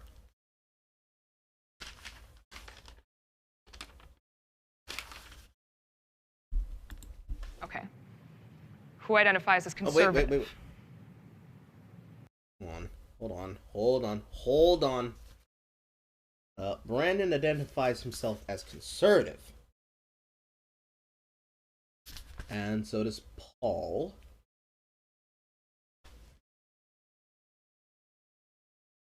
And Benji. But Ben knew about Benji. And also Lucy. Wait, is her hand up? Yes. Sarah's hand is up. And I wrote her down. Let's see where this goes, folks. Okay. folks who are conservative and Wait, Republicans. does somebody else have their hand up? Okay. Folks who are Okay, Blair was just she was doing a thing with her hair. Okay. conservative and Republicans. If you don't mind, who did you vote for in the last elections for president? Oh shit, this is about to get wet and wild, ladies and gentlemen. Alright. Do you feel represented by the acronyms? Resounding no. Oh shit. Who did you vote for in 2016? Oh god.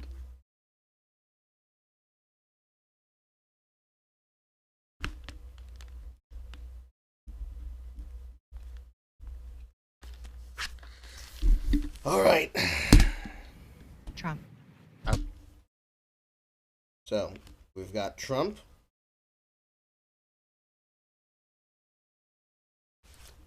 Was that Blair's voice? Republicans. If you don't mind, who did you vote for in the last elections for president? Trump. Yes, that was Blair's voice. Blair for Trump. I voted for Donald J. Trump. We have we have Benji for Trump. Okay. And I'm going to do it again. Oh shit! Benji, stop it. Benji, no, Benji, no, please. You're the best one here. No, they're gonna come for you. No, not my Benji. Benji, please, hide your power level. Donald J. Trump. Oh shit. Oh. Paul, you better save him.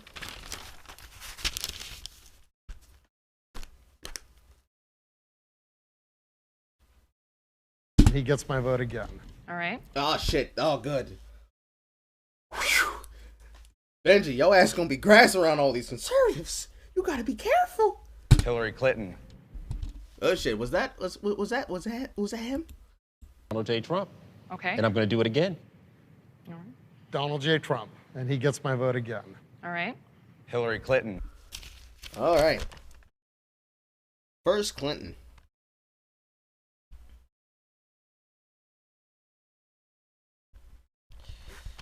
And that was Brandon. Not the answer I would have expected, but that means Brandon is a convert. Let's see how this news shakes up the fam. Never again. Trump 2020. Okay, Lucy? Mr. Trump. Hold on. We're going to have to make a distinction here. I'm going to put double checks by the people who say that they will vote again. So, I'm going to put an X and a check by Brandon since he voted for Clinton and did not like it. No, I did not vote for Trump, and I will not. Okay, so we have, last one was Lucy.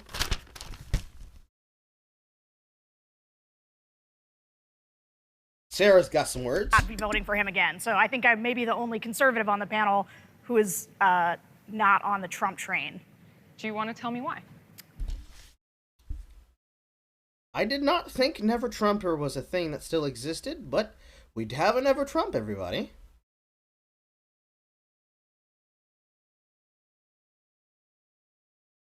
I don't think Trump is a conservative. I don't even think he's a Republican. I don't think he's a person with fixed values of any kind. I think he's somebody who stood on the stage with Vladimir Putin and sided with him against our own intelligence community. I think he does not believe in human rights or civil rights. He and I share very few values. And even though I can say, do I support tax cuts or judges or some of the policy areas where I think I would overlap with some of my other Republican friends, this is a values question for me. And this is not an administration that reflects my values.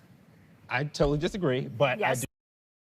All right, so Sarah might be a neocon. I don't know. I'm not sure. But Sarah might be a neocon. We'll see. Benji, lay it on us. Do That's respect okay, you sure. and how you feel. You said you still feel supported by President Trump? That you still won't vote for him again, though. I like. Yep. Lucy voted yes for Trump, but will not vote again. I like what he's done, and I agree with a lot of his more financial decisions when it comes to our country. But, I mean, you're exactly right. His executive orders, they're not what we need. I don't believe the government should be so involved in our lives, and I don't think we need to be asking handouts from the government. So I'm going to be looking... Ooh, that might get them in trouble with the rest of the family. You just said that you don't like entitlements. I feel there's a very large amount of the Democratic wing that's going to come for you. But let's keep going. Looking for someone else for the 2020 elections. I actually want to ask you guys, how do you feel about the Trump administration when it comes to LGBTQ folks? Ah, shit. Here we go again. How do you feel about the Trump administration?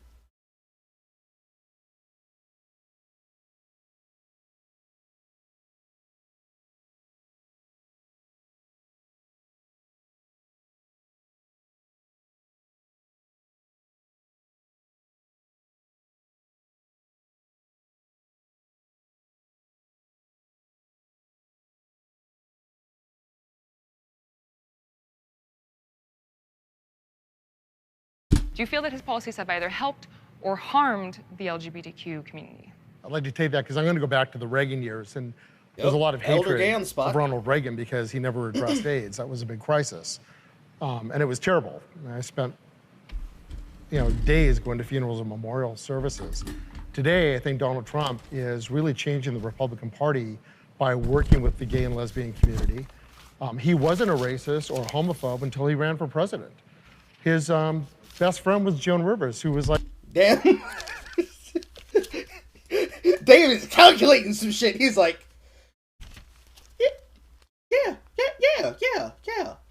Actually, no, you want some shit. Like the patron saint of gays.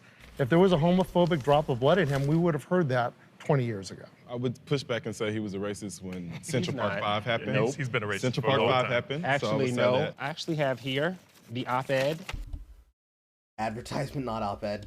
that Trump put out about Central Park 5. There's nothing here mentioned about racism. If anything, he's talking about having a safe city for black and brown and white people. That's a narrative that keeps getting pushed and pushed and pushed, and we're going to talk. We got to talk from a place of truth. You bought that? This man, I For real? did. You did? I pulled Okay. up Oh, shit. Now they're getting spicy. So, we have our elder gay telling us, yes, Trump has done the good. Trump did the good.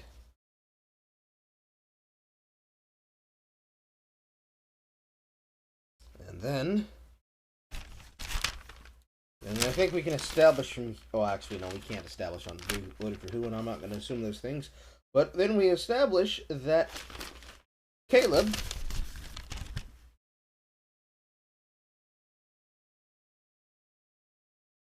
and David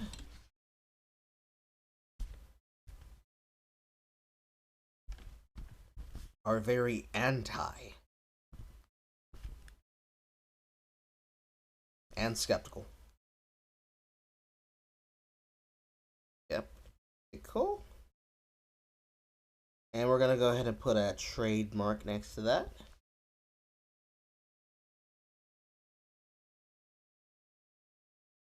Disbelieving.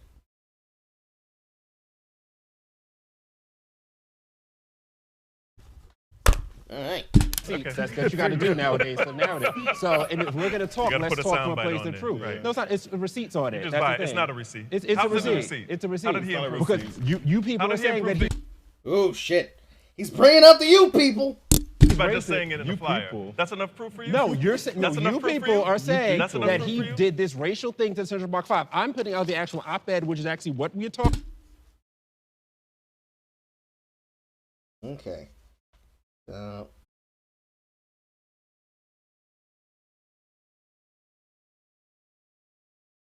Parentheses. Gullible question mark. it's an advertisement and not an op-ed, that doesn't exactly help his position with this argument. But Caleb and David have a point. Is that enough for you? Is that good enough for you?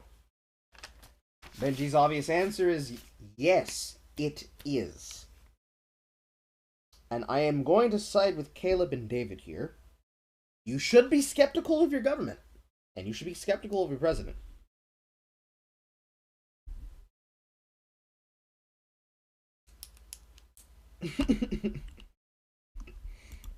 Let's go to the chat. That suit waited. Never Trumpers still exist. Yeah, Bill Crystal's not pushing up Davies yet, so Mariner hits us back with he's an NYC Dem. If the pantsuit fits, he's literally the first LGBT supportive president in U.S. history. Denied.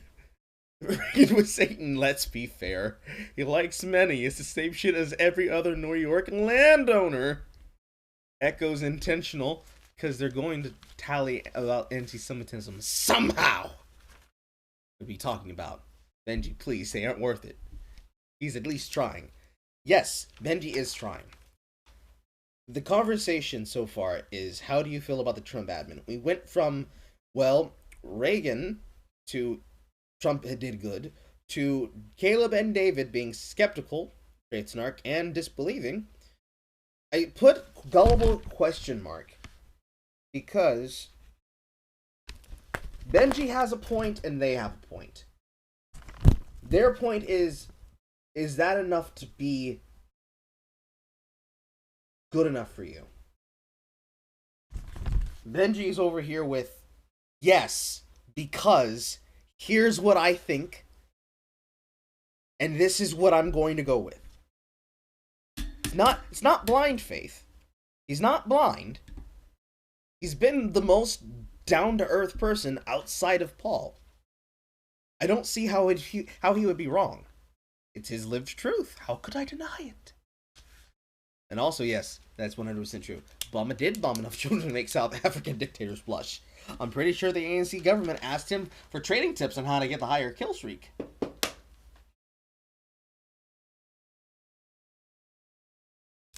And that is indeed a good question too. Who does care about shitty NYC practices from a frumpy billionaire? Other than those who would like to steal his money.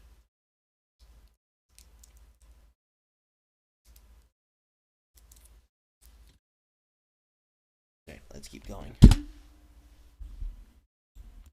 About, and there's nothing racial in here. Well, when it's a rich in white here. person takes out a article for $500,000 whatever dollars for 5 young black men, young boys actually, all under the age of 16 and 17, regardless of if it's racism or not. Hold on now. Oh, that's a negative check. How is it? No, can't say that. Regardless of whether or not it's racist or not. Look at the optical implications. What do you mean? What do you mean, Caleb? How?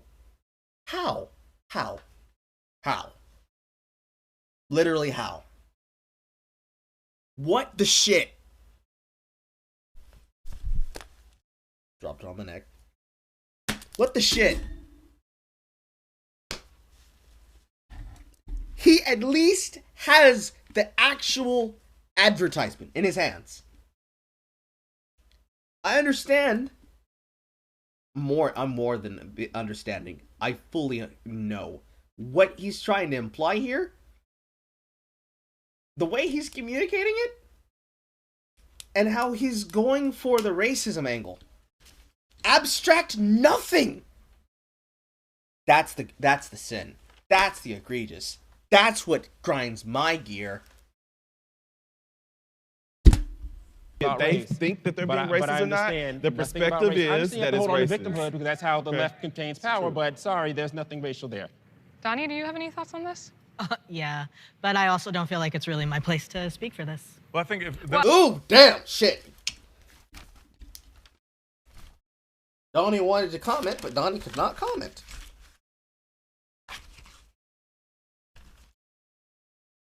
So, I'm gonna write down queens giving each other that heat.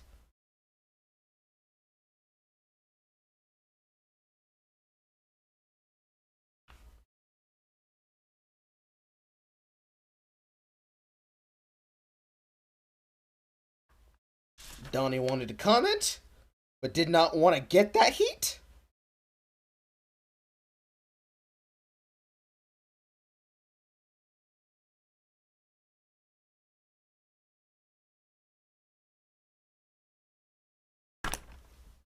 Sorry, just going back to the original question, which is, has the Trump administration's policies helped or harmed the LGBTQ community? Trump does put out a lot of sound bites. I mean, that's politics. It's soundbite politics in 2019.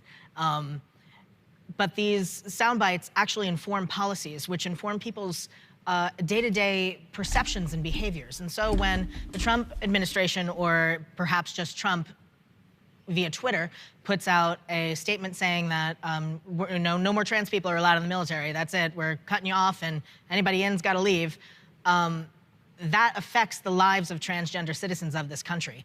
It makes us appear less than to other people who now can justify their bigotry and their transphobia because look at what the government does. Look at how the government treats transgender people or thinks of transgender people as being less than. If you're so less than that you can't even serve the country that you live in and go and fight and die so that we can continue to have these rights that everybody... The sad thing is that because we're watching this from the future, because this was recorded in June 2017. Yes, June 27th of 2019. I am misspeaking all over the place. Because we are watching this from the future, we know that that bill was never actually introduced. And in fact, men, women, and the transgender will be able to go die for Uncle Sam, if they so wanted to. And they actually might, because they might actually institute a draft. World War III, everybody. World War III. However, Donnie does have a point. There are many people who are transphobic. Now, when I say many people, I'm not talking about there's a bigot behind every corner. No. There are people who are transphobic. There are people who hide it very, very well. They speak in language that's familiar. They use that language and they have been able to codify it and have those arguments on a regular basis. And they probably even have indoctrinated themselves and any person with them into thinking like they do while smiling and waving with the movement. But every person is not a transphobe. The world is not as dark as you think it is. That and stop assuming that Trump's Twitter is an incitement and an indulgement of what everybody in the world thinks.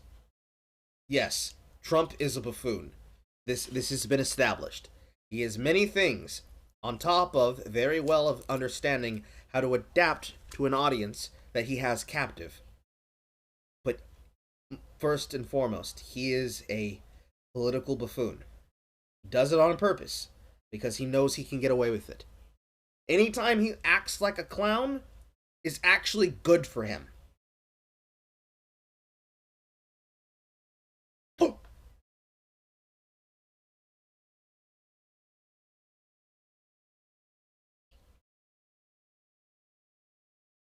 So that's not really helping when you say, but look at what he tweets.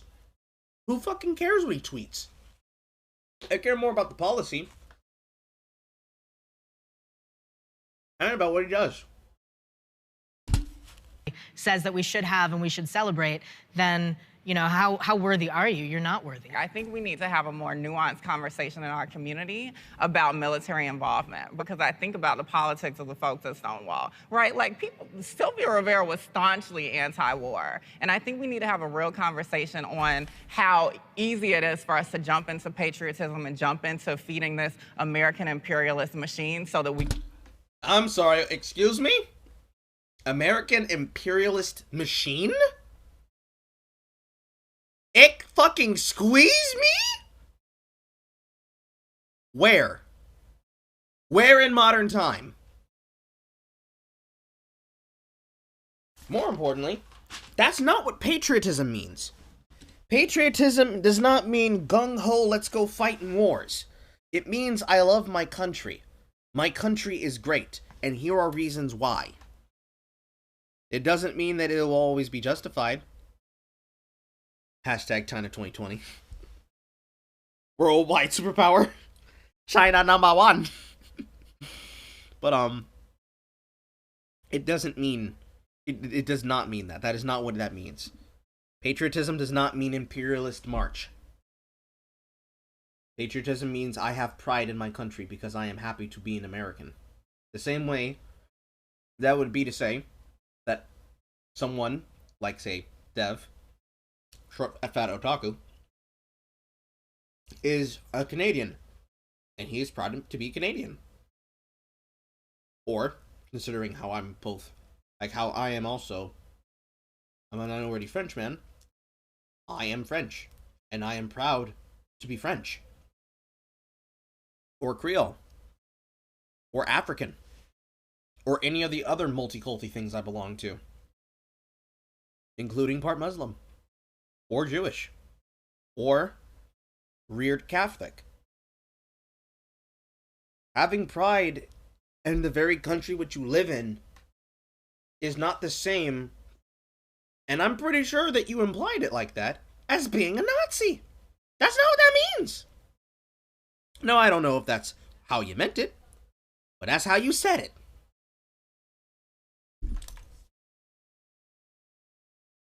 I'm gonna need you to have to explain that one to me, Raquel, because I don't understand.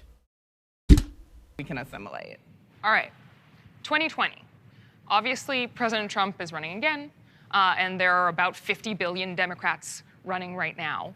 Is anybody exciting you? Are you excited at all about the elections? And is there somebody that's standing out? I know it's early, but does anybody stand out right now? You know, man, it's great that we know that so many people dropped out of the field.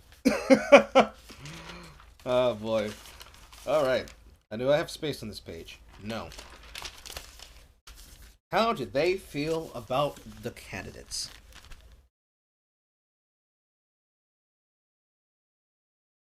Dem candidates.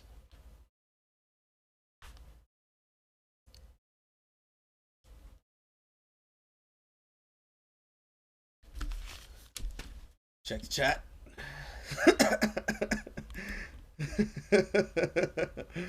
Oh, God. Go all the way back up, back up. The surgery and procedures available to you at this time are inherently less than.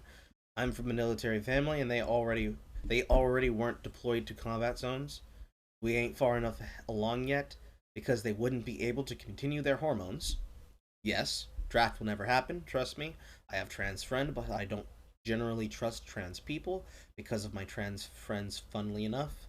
Mainly because I've seen how much shit my friends get from other trans people, and having to talk with them about it, I should not have swallowed that yolk so fast.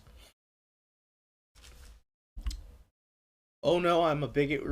That ain't America, honey. She means nationalism, which certainly isn't a fucking crime. China #4, Taiwan #1. Weißwasser, correct. I only voted for Trump because the DNC candidate was literally Satan in a pantsuit. I can feel that.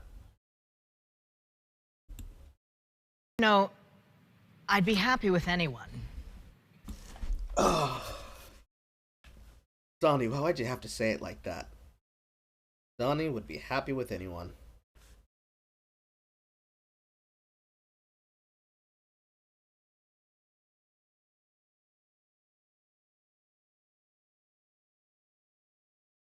So for Donnie, their choices are probably going to either be potentially Bernie if he's able to get in, or Warren. Those are his. Those are. Well, I say his. Yes, his. Those are his choices. Anyone. I'd be happy with anyone who isn't Trump. I'm saying that as a joke. Let me specify. Let me make sure that everybody knows that's a joke before I get. Okay, so that's a joke. That is a joke. Hee hee, ha ha, ho ho, ha ha. Attacked. I think that it's really difficult to say this early on, for me, some of my front runners, none of them are perfect, of course. Elizabeth Warren, if I had to vote right now, would have my vote. Kamala Harris, Mayor Pete's adorable, but he's. So, joking but serious, Warren, interesting pick. Kamala is out.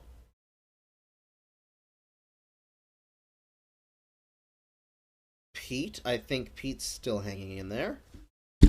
He's not quite adorable enough, you know. Yeah, my front runner right now is Senator Elizabeth Warren as well.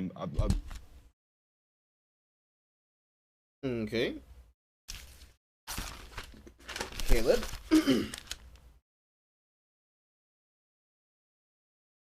Caleb was also for Warren. Appreciate her approach on student loan debt, because I got it. Right. Okay, we're gonna do a little quiz. We're gonna do a little quiz. Who thinks Caleb is a communist?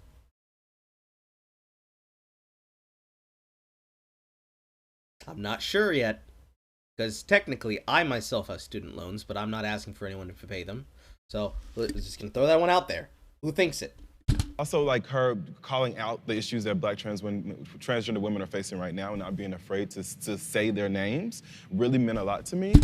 Yeah, but how much is that really important when we have proof that on fucking mic, Warren is name-checking one of the many trans people who I was mentioning earlier when I had questions about those statistics. One of those people, and I know this because I remember specifically looking it up in an article and having the, wait a minute, moment myself, and then having that confirmed again when I saw that same person being referenced, and when Sophia was talking about it.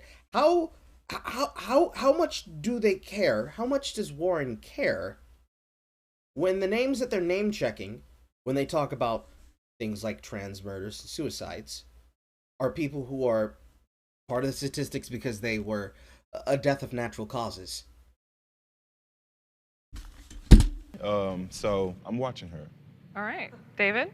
I think it's early. Someone was asking me that the other day, and I was thinking to myself, there's too many damn people. Like, I want it to be whittled down to like 5 or so, and then we can really go into the nuances. I do think this is actually a very interesting take, because this was something that Styx Hexenhammer 666 said, and Styx's exact words were that there are way too many goddamn candidates, and that there would be people who would wait until there is less people in the field to be able to really say who they would be for. And David is one of those people. I think Elizabeth Warren has a lot of pluses. He also likes Elizabeth Warren. I do hear this whole undercurrent about Joe Biden is going to be the only one who could, beat Trump and all this other stuff. I think Democrats are going to have to get over their issues and their egos, and they're going to have to work. Oh shit, David said it. Together, and I think it involves having like transgenerational and different genders and having other different races, other people like that in a ticket, instead of everyone trying to be the head honcho. Like, realize that probably 2 of y'all would be better. So I could see a combination of Elizabeth Warren and someone else, or Joe Biden and someone, Stacey Abrams, and Stacey Abrams, or someone. Was Stacey Abrams running?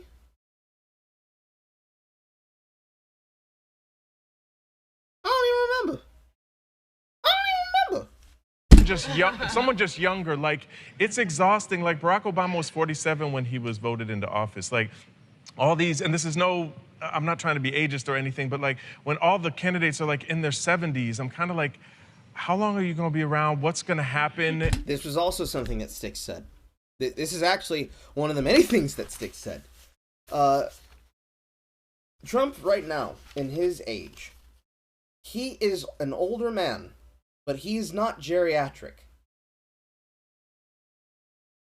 Whereas Biden would be geriatric.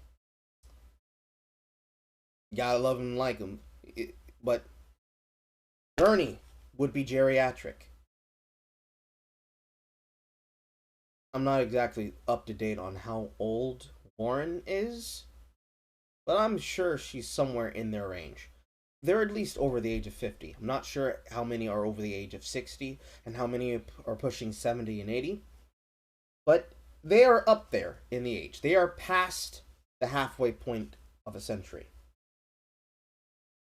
As a candidate gets older, you begin to think more and more about if they're going to be able to serve their term and what will happen if they don't. So what happens if you vote someone in and they can't serve because their heart conks out? This was actually a part of the reason why Sanders was losing in the polls, because he had himself an actual heart attack. That might not be accurate. I believe it was either an angina attack, which is not the same as a heart attack, but might as well just consider it to be the same. Health problems. Health problems make you lose steam in the polls. And back then, when you had people like Kamala Harris still in the field, he was not trending very high on his numbers because of the health scare that he had. It put him rationally out of not being noticed. And then Tulsi beat the dog shit out of Kamala.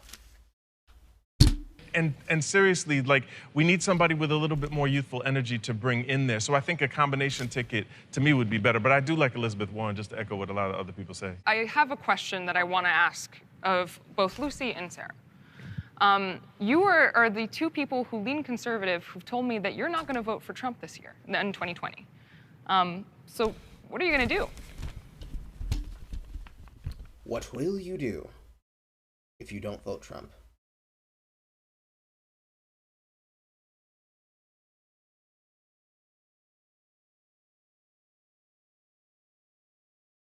Let's see, and Sarah vote for.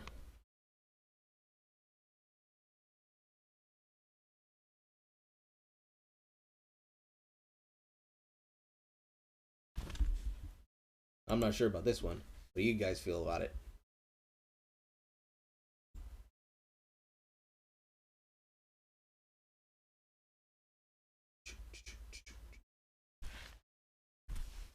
Only voted Trump because you can see. I read that one. Adorable isn't a leadership trait. Are you shitting me? No, they are not. No, they are not shitting you. Trump's a celebrity, therefore he's unqualified. He's not cute enough to be president.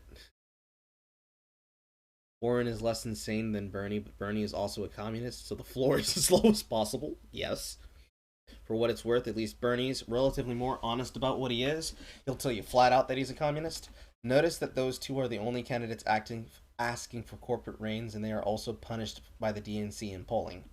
He isn't releasing statistics on how he isn't what he says he is. As of August 19th, Stacey Abrams has ruled out a presidential run. Bernie almost beat Trump. That indeed. Hillary's massive ego ruined the DNC. DNC was already way ruined before any of that concerning Hillary. It got worse when she decided to fuck with the platform. The DNC had already been far beyond corrupt. Corrupt for years. It got worse.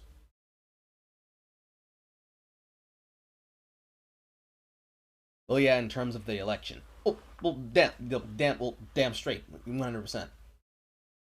You actually like the chaos Trump brought because he unintentionally shows how fucking unhinged the rest of the government is by their reactions? Yes! And I can be able to speak to that because I understand local government. Corruption, contrary to what is popular belief, does not come top down. It goes bottom up. Corrupt people who have a twinkle in their fucking eye get into local government. They then influence local politics and fuck things up. Then they stay in politics and climb from the local to the state, and then from the state potentially either into representation or into Congress. Whether or not they go to the federal level is to be undetermined. But if you want to know what corruption does when it's starting from the local to the federal, look at places no better than Chicago, Illinois. Look no better, yes, than Mitch McConnell. Look no further than a place like any place right now that is suffering from the kind of dumbass decisions and business and policy as what's going on in California. Any place where you see Californians fleeing to, like Arizona and Texas and Nevada and Utah, expect to see those things happen in about 5 to 10 years. Hell, start looking at the policies that are happening around the areas now and look at how purple they've become. Same difference.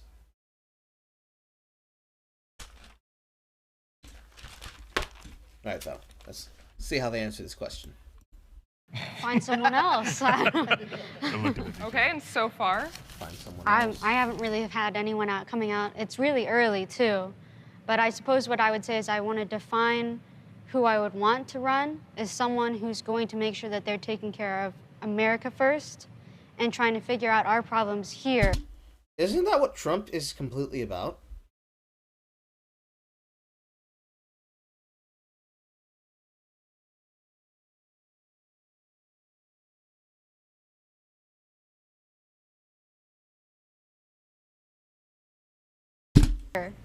Look, I'm still very hopeful that we get a third-party option. I think Justin Amash is. It's Justin Amash. That's a name I haven't heard in a while.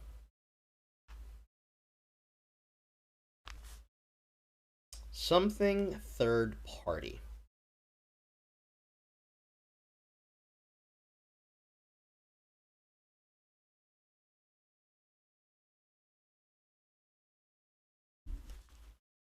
Thinking about potentially getting in, and there still may be another Republican primary challenger. I think before the end of the summer, we'll know whether or not somebody else is going to get in.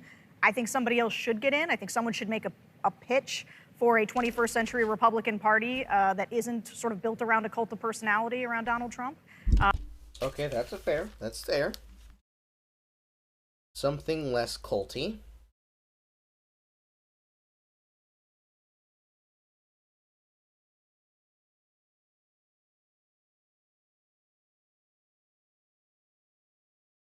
However, I find it weird that she says that. And I find it weird that she says that because you could say that for the 8 years of Obama's presidency, he did run the White House and his administration with a cult of personality. It's one of the most cited points of his administration's failures. His refusal of being able to come to a table, sit down, and say, okay, what's the problem and how can I solve it? He would walk into a room full of both Democrats and Republicans, and he would surf over the issues. He would ignore the things that he didn't want to hear. To the things that he did want to hear, he'd say, all right, well, that's what I did. That's what I do. And then he would just waltz right the fuck back out with nothing solved. They was very explicit about this. It was part of that tell-all.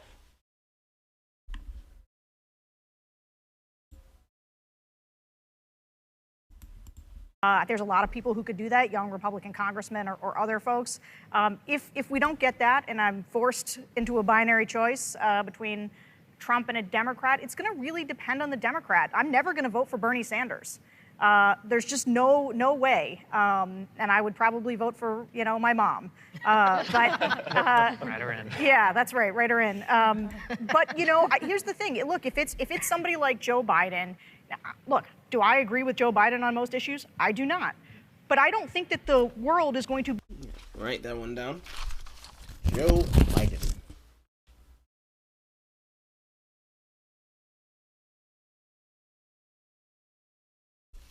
Be plunged into a socialist hellscape because of 4 years of Joe Biden. I think you can go back and beat him later with a future leader of the Republican Party who will make a lot more sense to me than Donald Trump.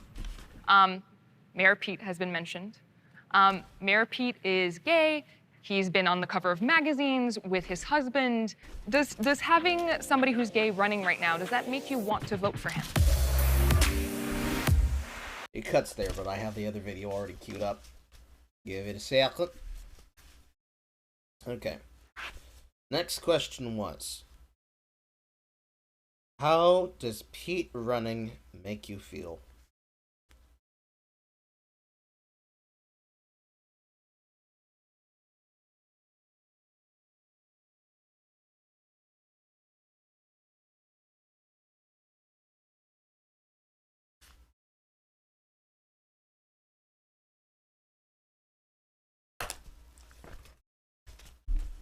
All right. Who has questions? Because I have answers. So far, we have established, out of the people who we have here, that Paul, Zach, Benji, Blaine, Sarah, Lucy,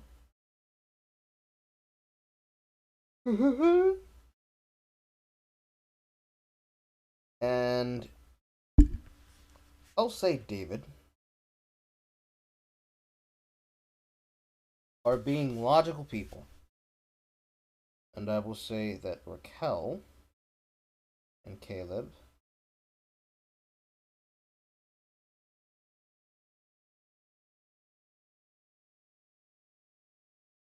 not. Then add Donnie to the list as well.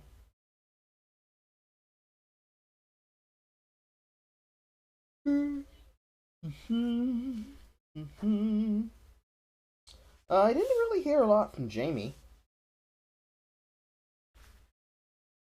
So have don't know, don't care. Jamie goes there. Oh, Benji. And Brandon. Brandon goes into logical as well.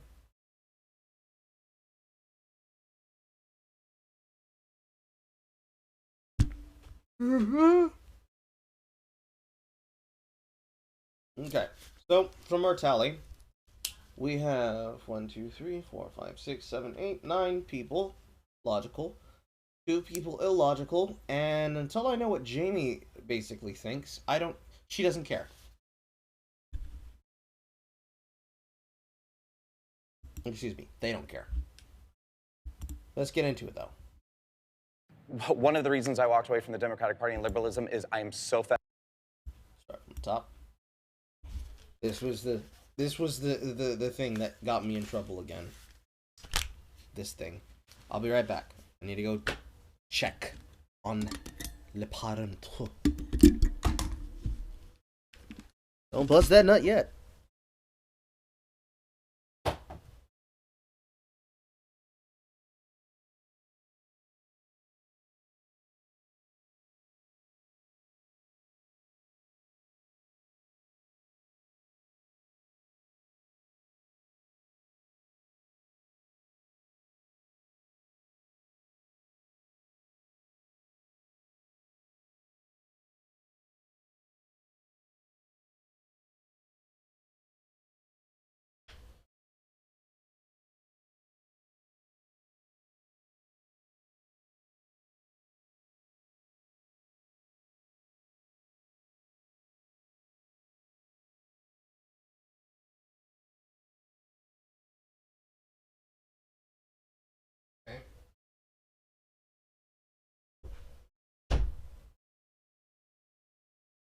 My back is starting to kill me. So let's check the poll on Twitter. Live poll still going over strong.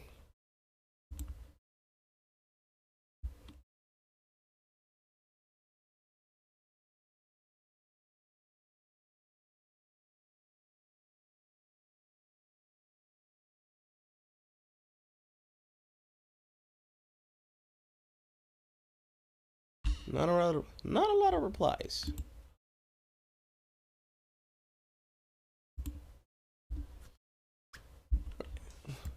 Before we start this one, let me take this and update it.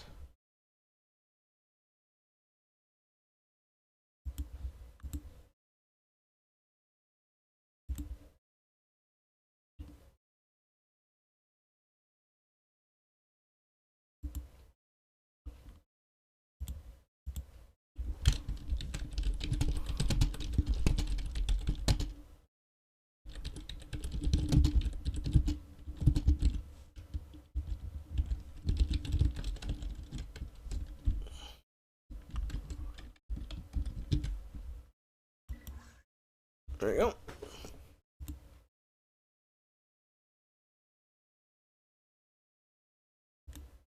Like, just stop working casually. Always great.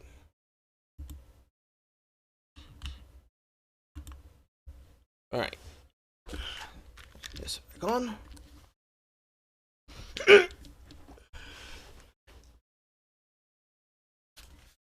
Okay, so picking back up to it, we've gotten through questions such as, is Pride Month important? Are we done with equality within the queer community? Is there a fight to be had? What is queer really? With an answer ranging from slur to ID to word to anything, and that queer is the absence of cisgendered. Do you feel represented by the acronyms? Who did you vote for in 2016? Why did you vote for them? How do you feel about the Trump administration? Who do you feel is a strong 2020 Dem candidate? And who would Lucy and Sarah vote for? And now we are on to how does Pete Buttigieg, Buttigieg, where did I put my pen? I can't find it. Oh no!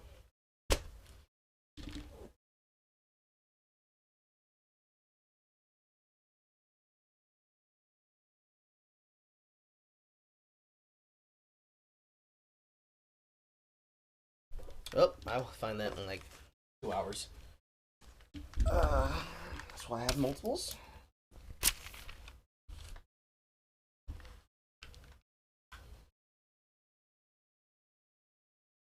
It's getting cold, so I gotta grab some blankets.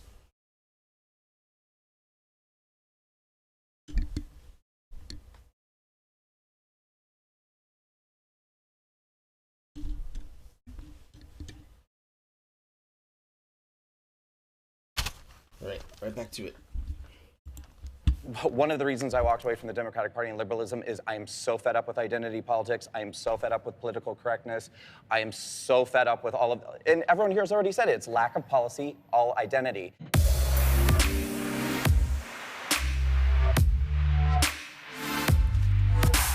Oh, that is a bold opener.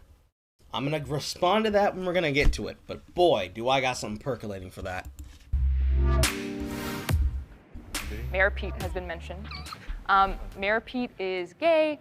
He's been on the cover of magazines with his husband. Does having somebody who's gay running right now, does that make you want to vote for him? I think you should vote on policy. Okay. Elder Gay Paul says, vote on policy.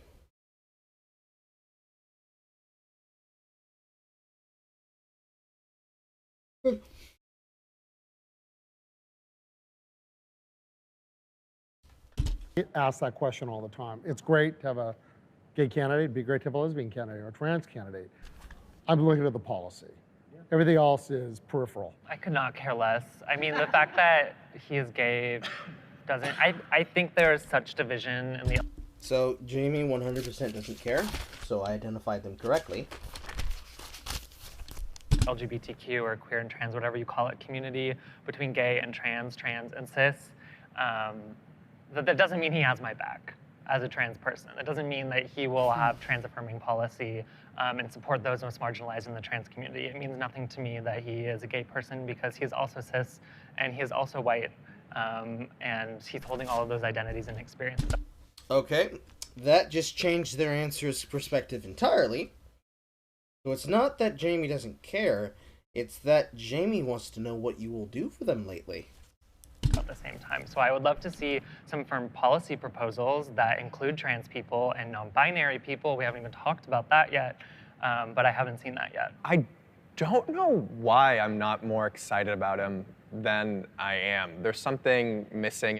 I'm surprised that everybody is so anti-Pete. I mean, I know a lot of sort of Pete-curious conservatives who think he's, Is that like bi-curious? Yeah, I mean, That is the most oppressed group. and one of the main reasons is that I think he's very progressive, but he's tonally moderate. And I think even just listening to us, I mean, everybody's so angry all the time. To have somebody who is somewhat aspirational and who is trying to make a pitch for something really likes him. better and more, something more uniting. Like, why is that so terrible?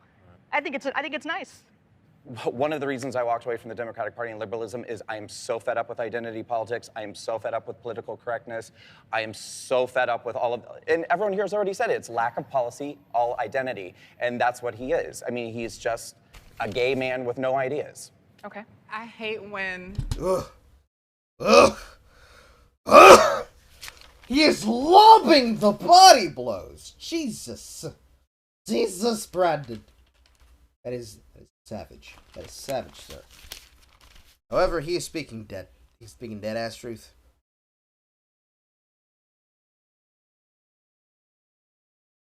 No substance, all flash.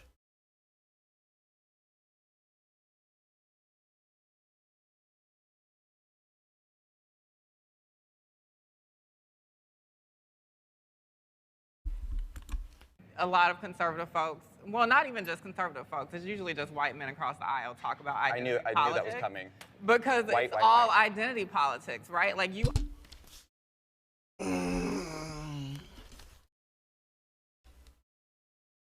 Raquel hits back with some white.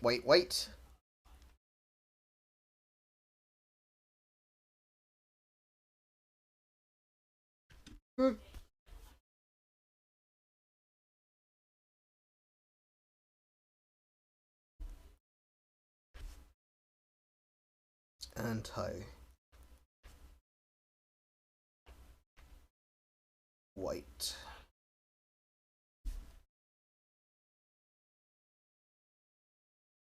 Narrative.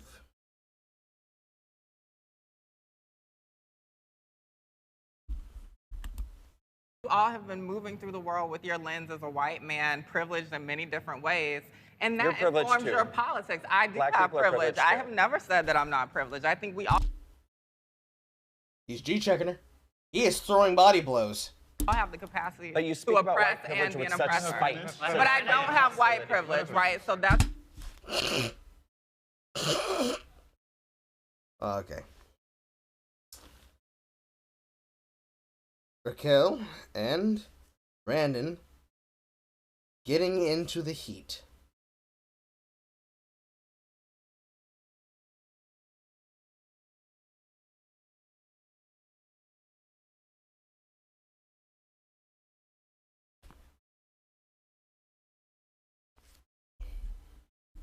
That's exactly what we're talking about, right? I also don't have cis privilege, and I don't have your privilege as a man moving through the world. So, like, that matters. You don't know my life. You don't know my experiences. You're making an assumption about my life and my experiences I am not based off of my skin color, right? based off of my sexual orientation. I know. And aren't we not supposed to be doing that? Okay. I know aren't we not supposed to be doing that? Right? So Raquel just she just does. She said the loud part loud, guys. She said the loud part loud and got hotep about it too. Heat indeed. Heat indeed. Goddamn shit. I know y'all got some reactions to that shit. Damn, Mariner. Tell me how you really feel. I'm not reading that out loud because I know what Twitch will do if I read that. But goddamn.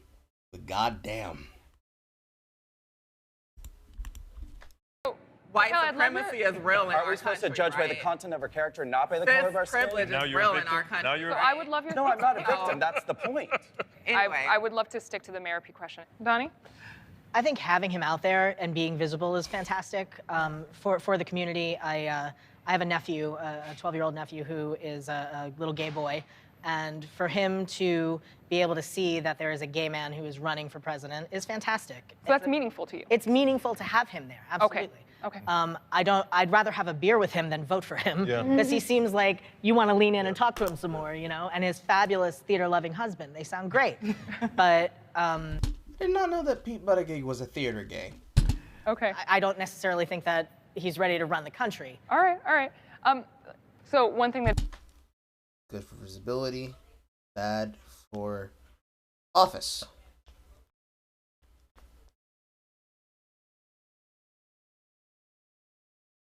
Jamie brought up was the terms non-binary and GNC, gender non-conforming. How does everybody here feel about the terms GNC, gender non-conforming, and non-binary? How do you feel about that, Emby?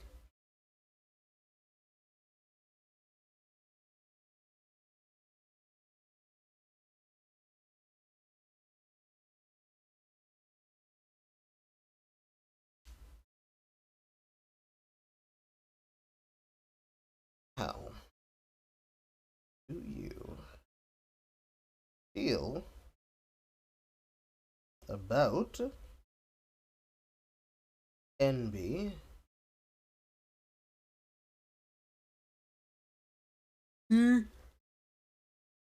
and C?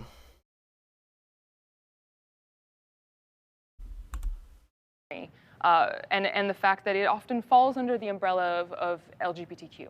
Does anybody have any thoughts on that? Sure. So I identify as non-binary and trans at the same time. I believe non-binary is under the trans umbrella. Non-binary for me means that I don't identify as a man or a woman. I'm neither, I am both, I am beyond. And that has nothing to do with my body. My body does not inform my gender. Okay. But it doesn't make you transcendent. It doesn't make you a special snowflake. Contrary to popular belief, it doesn't. It technically makes you a grifter. But more on that later. I completely reject how non-binary people specifically have injected. Okay, so Jamie feels transcendent.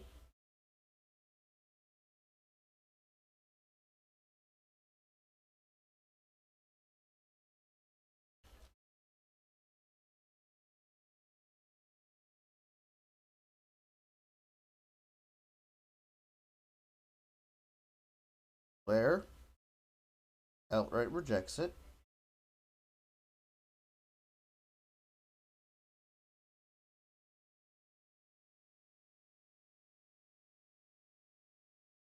Themselves into the trans label, because at the end of the day, I'm sure you're an amazing person. You and I have wildly different experiences. I am a transsexual. There's a medical basis for that. There's a scientific basis for that. And for non-binary, it's really not the case. I think that non-binary is more of a political term than anything else, which is why I've never met a non-binary Republican, non-binary libertarian. It's clearly an invention of the left in general. I also hate how non-binary people often, because they tend to be the loudest politically, they take over trans conversations. I often see non-binary people in the media and on YouTube and on social media deciding what is right for trans people and transsexuals, and I hate it because oftentimes it's not in alignment with most trans people I've actually met in my life. So do you feel erased because of the term non-binary? No one can erase me. Like, I'm here, you know what I mean? But I mean, in terms of them taking over the conversation, oftentimes, yes. I think of a lot of the reasons why conservatives and people who are not in the LGBT community have a hard time understanding trans people, it often goes down to these talking points that were invented by non-binary people and people who are not trans, who their lived experience could not be any more different than mine. And so if it comes down to conversations about trans people, I just wish actual transsexuals were having them, and oftentimes it's activists who are non-binary. I don't understand your argument that there's too much division, that we don't have shared life experiences, because among trans people, among binary trans people who may go through medical transition, there is so much variance. You are not a trans woman of color. You are not a poor trans woman. You have different experiences as a trans person that we need to talk about. We cannot parse out at the exact same time to have this conversation. Yeah, everything's nuanced, but at the end of the day, there's a very fine line between someone who's a transsexual and grows up with gender dysphoria, grows up saving up that money to get the confirmation surgeries they need, going through coming out, going through the hardships that specifically transsexuals face. It is such a different life than someone who You don't know my life. You don't know my experiences with gender dysphoria. We don't know each other's life. I'm not saying that, but a lot of non-binary people do not. You can say you do, and that's fine. I completely believe you, but a lot of them do not. A lot of non-binary people are the people who argue that you don't need gender dysphoria to be trans. And to me, that makes absolutely no sense, because if you don't have that misalignment in your brain and misalignment in your body and within who you are, then trans really means nothing. Well, I'm non-binary, and I've never made that argument. My support of the trans community always comes at me saying that their voices is important, and I'm listening majority of the time. I think the importance of allyship is just to be in the listen mode, and then I use my privilege when necessary if they say that I need to, because I know that I'm non-binary, I know that I'm gender expansive, but I know how I present at the same time. But you also made a point that you said that you don't understand how non-binary people are making decisions on behalf of transgender people. I think that number one, you did kind of erase Jamie's when they said that they are non-binary and trans. So let's start there. And I think that also we can say that about the whole Republican Party, where we have majority white cisgender men making decisions on behalf of everyone. Do you have thoughts on this? That's what she said. I don't identify as non-binary. I can't speak to that lived experience, but there are so many non-binary people that I know who identify that way, who fit so much of the gender spectrum, if you will. I know very feminine folks and very masculine folks who are assigned female at birth, so folks who are assigned male at birth. Some people have had hormones but no surgeries, and some have had surgeries and no hormones. And I wouldn't know how else to describe that particular group without using the word non-binary, because that's the word that they use. To say, that the word non-binary is potentially a creation of the left to cause division, I can't necessarily. It's a political term. It is. It's a political term. It was born out of gender studies classes. It wasn't born out of transsexual people saying, well, maybe this word works as well. And that is my point, is that I think you're the one that said that I was erasing you as trans. I am. Like, you're not trans. Like, there's a medical definition of being a transsexual and being. But what if? Okay. That is a harder blow than I would have expected. Blair hits Jamie with the medical terms for trans.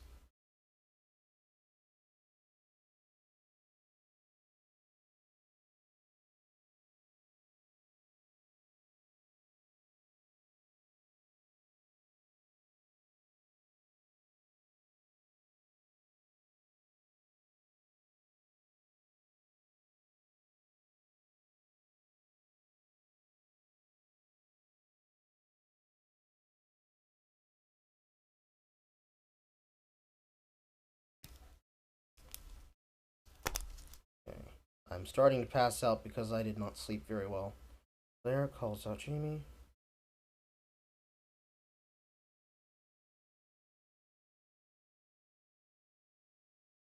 If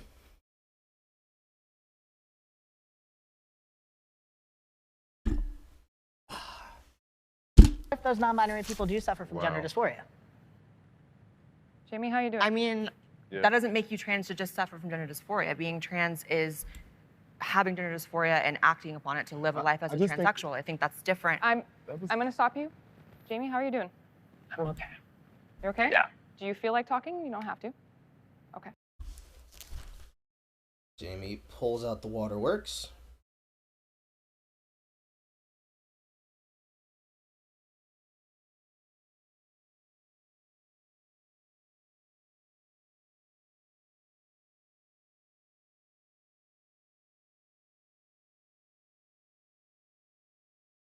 Now, I understand where Jamie's coming from, but I also understand that there is a little bit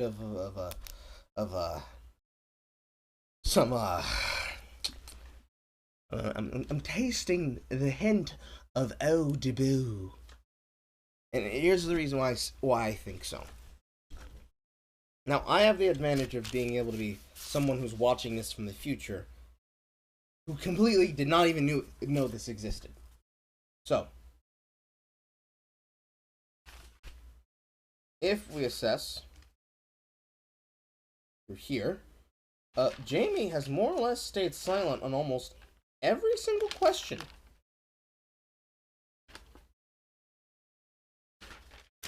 Yeah. Jamie has more or less stayed quiet on to every single question until it came to non-binary and gender non-conforming. Now, gender non-conforming, assessing their pronouns, is basically what they do. Like, you use the terms,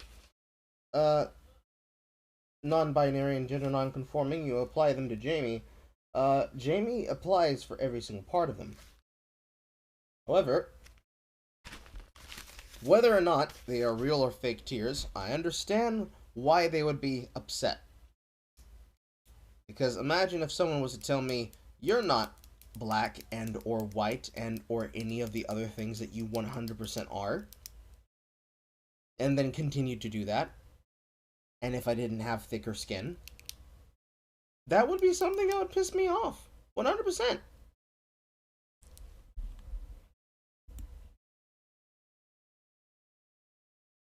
However, it's still clear that Jamie is, like, really full shit. Carl, you can actually prove them wrong. Jamie can't. Yes, that's the other part, too.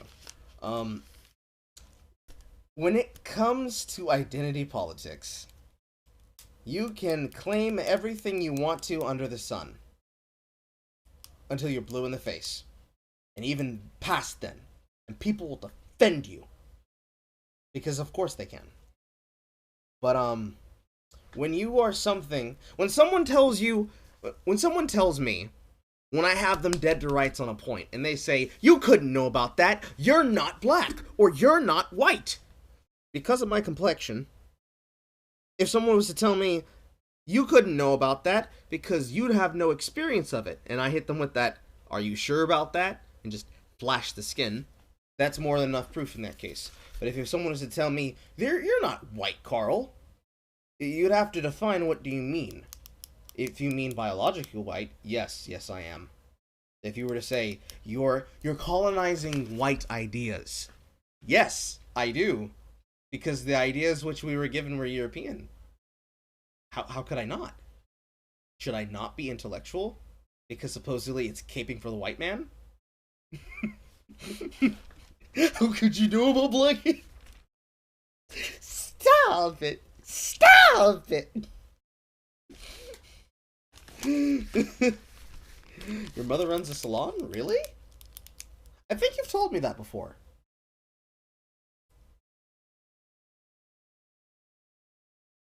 Percolating. I'm trying to recall it.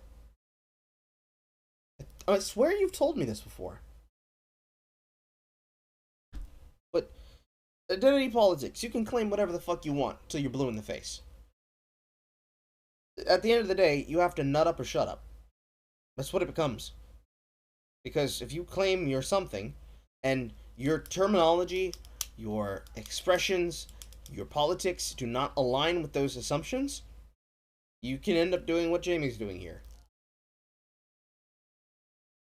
I mean, mention olive oil, my ears perk up, so olive spray was not a hot sell, softens my beard a lot. Okay, but see, that's olive oil in general, and a lot of people should use it. It's the shit. Let's see here. Blair calls out Jamie, and Jamie's pulling out the waterworks. See what happens next. We're almost done, guys. Brenda? Can I say really quick that even the terms transsexual and transgender were made up, right? They were clinical terms in a lot of ways initially. So we can't use that as like, a way of like demeaning people in our community. I mean, Raquel! Raquel comes out the side of her neck with some bull. And I'm pulling bullshit on this. Because I can see what they're doing. I can see what Raquel's doing. If Blair says you will need these things in order to be able to call yourselves trans, you're not trans, you're gender non-conforming, that is fair. To then come back and say, but these words were made up. That's not a defense. That's not a defense. There's a whole lifestyle here that has to happen. Sadly, I am not the best spokesperson for that. 100% not. But I do know this. If you're going to call yourself trans, you should make attempts to appear as what it is you want to appear as. And if you're going to make that commitment, you cannot half in, half out that lifestyle. There ain't no such thing as halfway crooks.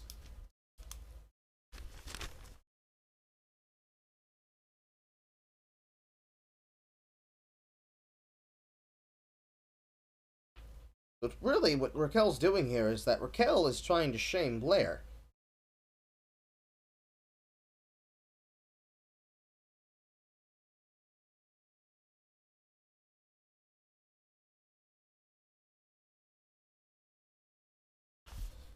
Blair is a bully.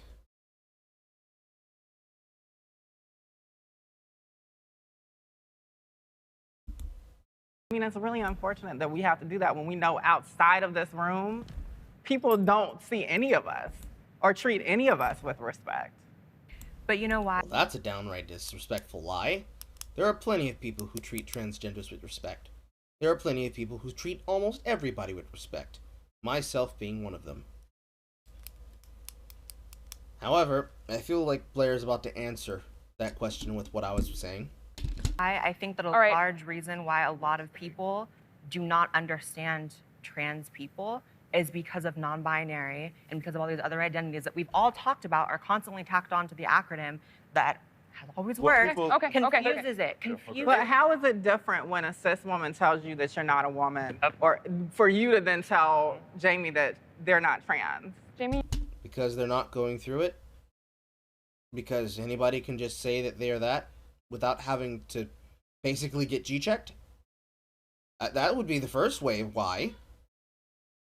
Because it's one thing to say, I'm gender non-conforming, and I am going to wear these clothes that are feminine because that's how I feel. That's how I feel inside. You can go out and say that, and you can go out and keep claiming that. You can pose as it, but that doesn't mean that you about the life. Like, it's like saying that you're a femboy, right? But you put in no amount of work to be feminine. No, you don't do your nails, you don't paint your nails, you don't dress in the style which a femboy would be accustomed to, but at the same time you're trying to take benefit of all of those things. Now, there is a point in there.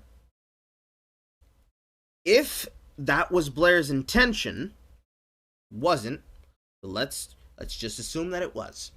If Blair's intention was to demean Jamie and tell them that they are purity testing, only to turn around and then say the same purity test, yes, that would be bad.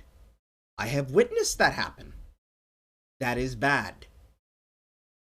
But that's clearly not what happened there. Disagree or agree, there are people who grift. There are plenty of people who grift. Plenty of names. People like Secret Gamer Girl, for example. People like Pedantic Romantic. As much as you would like to defend the honor of those who feel this way, it's really up to sitting down with them and having a conversation and figuring that the fuck out. That's the only way how. You have to talk to them. But if to say wholesale that you shouldn't question it, you shouldn't have ways of determining who is and who isn't. That's facetious. That's facetious on its face. You have something to say. Yes, I think this argument is absurd, this idea of you're creating more problems, you're creating more division, you're creating more confusion, because that same argument has been used by gays and lesbians against trans people. Saying it sounds like another argument isn't an argument. It doesn't mean it's invalid. Saying No, but it it's sounds the like exact same logic of saying, we're trying to think conform, so. we're trying to be part of the state, you are making this too complicated. And that is basically the opposite of what they're saying. However, this too is another Dave Chappelle joke that would be better told by Dave Chappelle in his special Sticks and Stones. One could say that yes, all of the additional letters inside the acronym past Q is making the movement harder to support, because when you add more things to it, you end up having to find a way to differentiate between those things. You have to have that conversation to define those things. And if you're unwilling to define them, someone is going to be... They're going to be justified in questioning how much are you into said thing. It's just one of the things. You might feel bad if you have that conversation, but you have to have it. By default, you have to. Because if you don't explain it, no one can understand. And it's already hard enough. You've already seen the demonstration of infighting here. The logic will only go one way if you don't, which is people will make blind assumptions. That way belies the potential of more discrimination. So what would you rather have? The ability to have and answer those hard questions and ask those even harder questions about yourself? Or leave the door open and say, no, I don't have to defend myself. Because what happens if you don't is basically this shit right here. All of that is just from the first video. This is the new page for the second one. Like, it's going to go in a cycle, round and around a circle, as it spirals out of control. Because it's all just a part of the same purity spiral. Because if you say, no, you can't say that that I can't be trans because I also define myself as queer and gender non-conforming. Non-binary and gender non-conforming go that way. It does. If you're going to call yourself something like that, there is going to be a standard that someone's going to have to set. And someone's going to have to hold you to it. Whether it be an individual or a community. Medical terms and textbooks aside, because I don't like using textbooks, period. Not because I don't like text, love history. There is a lot of history that goes around this argumentation. Goes all the way back to the 1950s, actually. And if you go back even further, religious doctrines and texts go back even further for Islam. Especially all the way back to Wahhabi Islamism. But that's a different conversation entirely. Point is, what's happening right now is the best visual representation of the kind of infighting that holds back the community. Because it's all tied back to identity and validation. You should not need the words to feel validated. Do you feel valid? Not not the question of, are you represented enough to have the perception of your life being valid? Do you feel valid? If you can't answer the question on whether or not you personally feel valid, there's a good chance that the answer is no. Whatever happens after that is projection. Because you cannot come for others if you won't come for yourself first. Oh, that's a nasty joke. Anyways, you cannot come for others if you will not come for yourself. You have to determine the answer for yourself before you can be able to answer that question for others. Because if you don't answer it for yourself, you will not be able to do the due diligence of answering it for others. And it will muddle the conversation, and it will dead end the conversation every single time it comes up. Something has to matter more. Either being honest to yourself matters more, or having the political power of having the word behind you and being able to weaponize it as a club matters more. Can't be both.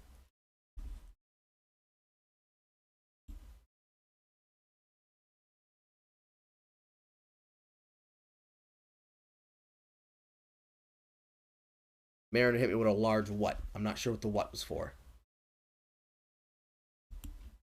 In working with the state and working with the Trump administration in order to create inclusivity, you are erasing me and you're leaving me behind. I don't believe in a politic that leaves people behind. I say we start from the back, see who is the most marginalized, see what they need, and get their needs first, and then everyone moves forward at the exact same time. That's not how that works. Because then it becomes a race to the bottom of who's the most oppressed. And the person who's the most oppressed will then always fight for who gets the most of the body politic. The body politic can't be decided by the minority. It should never be a purity spiral of who is the most weakened. Because of what I just demonstrated. I just explained it. If you believe in a body politic, that works by saying who's the most marginalized. Anyone can make an argument for how they're the most marginalized. How will you be able to quantify that marginalization? By how many laws you have in the book? By the perception of how people do or do not blindly accept you? Of how you can't go outside and have a person not laugh and scoff in your direction? Because anyone could make that argument. That way besets itself with infighting. Do you all feel welcomed by the LGBTQ community? Thank you, fuck Christ, she said it. The LGBT community is very open to people. Also, hashtag Negrodamus. People who believe in the monolith that is known as the LGBT community. That's interesting. Yeah, I don't think that they're accepting towards LGBT people with different viewpoints at all. Okay. I had a very interesting experience 2 weeks ago at Pride in West Hollywood. My husband and I were at a restaurant. I was wearing my hat.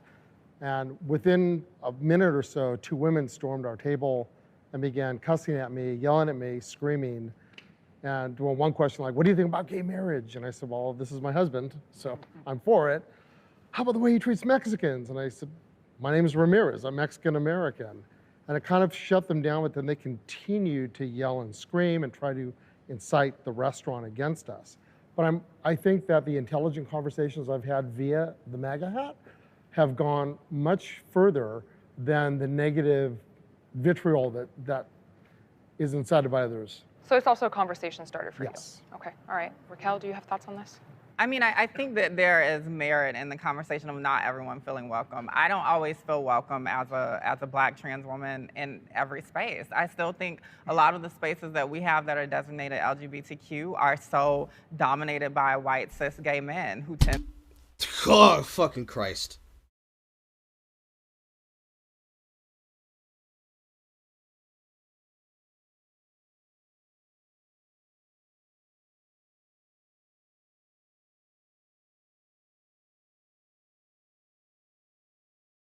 The amount of anti-white rhetoric that's coming out of Raquel is giving me the heebs.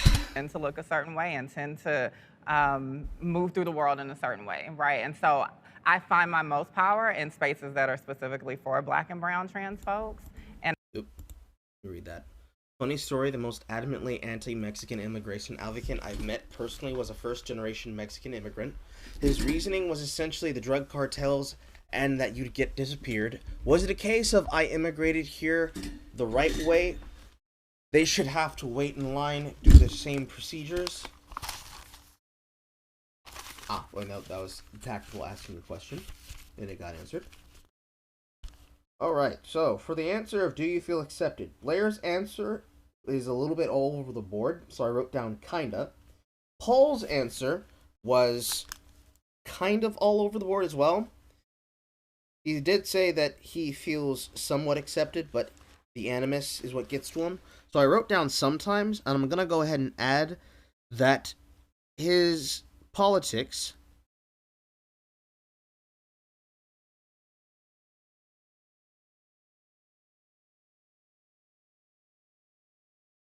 are conversation starters. Or, no, icebreakers. Icebreakers is much shorter.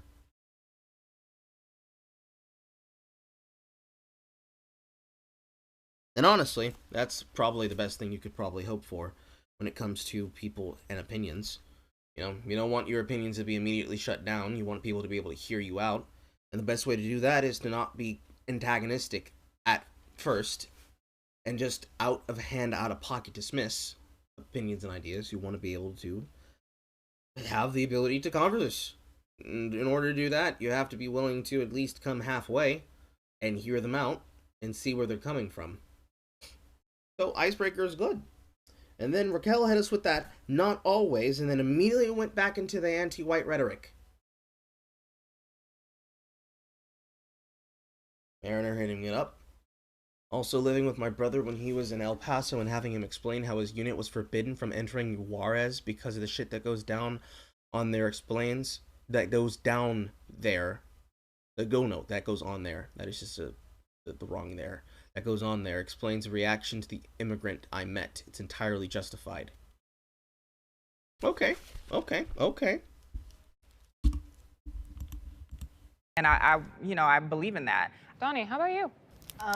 Navigating through the LGBT community has been very fascinating for me because I used to feel very comfortable in lesbian bars. And then when I started to present more masculine, that kind of went away. And actually one of my most recent experiences at a lesbian bar was being harassed and assaulted at a lesbian bar in New York City. So that was like this crazy shakeup of my whole life changing. And then, as I mentioned, I am married to a cisgender woman, and we were at Stonewall, of all places. And there was a table of I'm assuming, I'm making an assumption here, cis gay men there who saw us kiss, and it was like a cute little like, hi baby, kiss. And we got the, ew, breeders, what are you doing at Stonewall thing? And it was like, wow, kid, you have no idea. First of all, I could have birthed you and, have been fighting for, liberation, gay liberation, queer liberation for longer than you've been around. But that's the assumption that they make based on what I look like now. I can't believe that you've got 12 gay people here and nobody feels at home in the gay community, the LGBTQIA community. So basically, I think Sarah's answer there is a blanket no. No. For everyone. Because no one outright says that they feel accepted.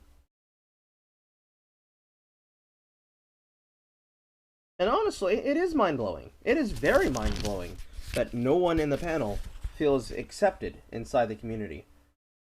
This, too, is part of a very long time building video that I have on my docket that I need to release at some point. There is a couple of things that I'm missing. A couple of details, like this video in question, that I'm doing right now. That's going to be part of it. Part of my research into it. Because I wanted to know what I'd get out of this, so that I can be able to have proper research. That's why I'm writing everything down. If we go by the answers we have here, we have 5 answers, and if we do some math, 80% of the people who are communicating their opinions are communicating their opinions on the fact of personal experiences that they feel. Raquel is also, but because she keeps putting in anti-male rhetoric, I keep discounting it, especially since it's anti-white rhetoric. 4 out of 5, 80% of people who chose to deign an answer is actually a big telling number. Because if every answer that's given is essentially yes, but, or kinda, and here's why, and the answer with anecdotes, it becomes very clear that by that logic, if Sarah can basically get everybody to agree that, yeah, that's how we feel, basically, it means potentially, because this is June 28th, of last year. So let's count and say plus 7 months later. Nothing fucking changed. People still don't feel fully welcome. People are directly outwardly antagonistic because they don't feel secure in their own self. The hostilities turning not just on each other, but hostilities also turning outwards towards those that just want to be able to understand.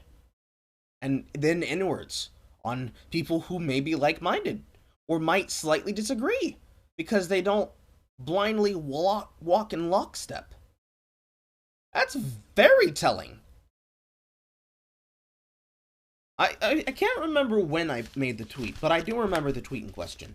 It was a tweet that I wrote in response and reply to someone. Matter of fact, let me look it up right now, because I remember what I said. I said, "Do you feel valid?" When was that? Was that in December? Was that November? I said that.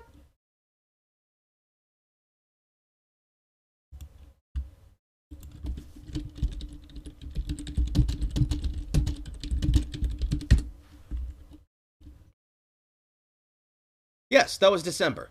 That was Christmas Day. Tell me, do you feel valid? Not screaming like that, you're not.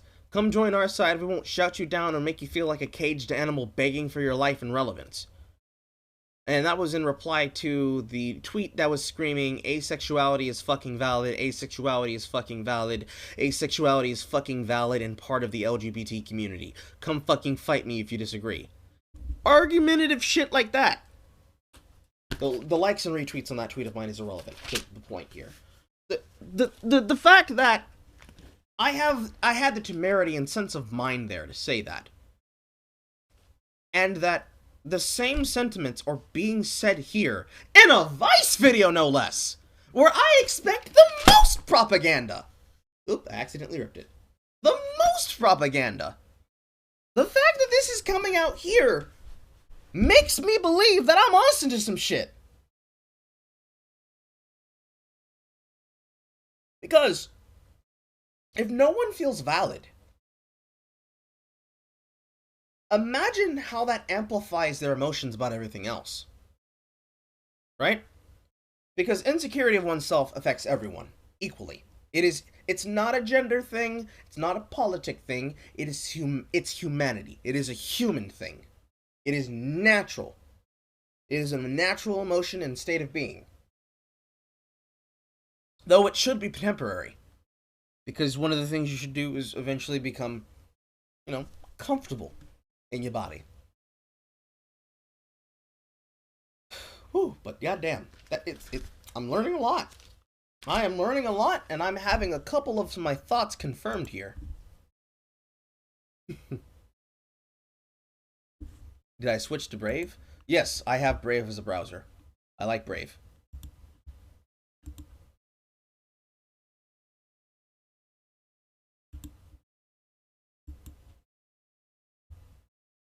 Cause y'all is our fucking extra. Yes, the LGBT community is very extra.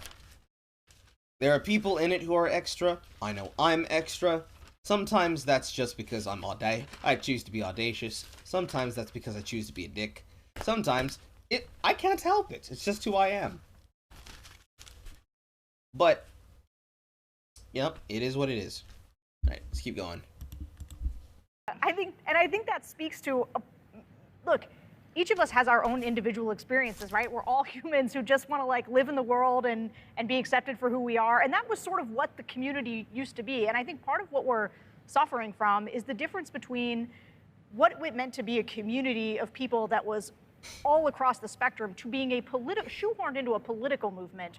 The idea that we all have to row in the same direction politically, is I think a problem for us as a community. Are there any... Say it again, Sarah!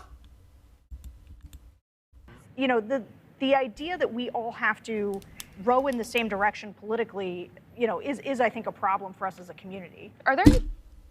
That one is all the way in the back. That's especially for the you can't be neutral on a moving train head asses. That shit. That shit is the most annoying shit. Because Sarah's 100% right. 100% right. It went from being about a group of people that stood in solidarity with each other when they were literally fighting for their survival to becoming a political movement of a purity spiraling infight between who can get the most points and the most resources.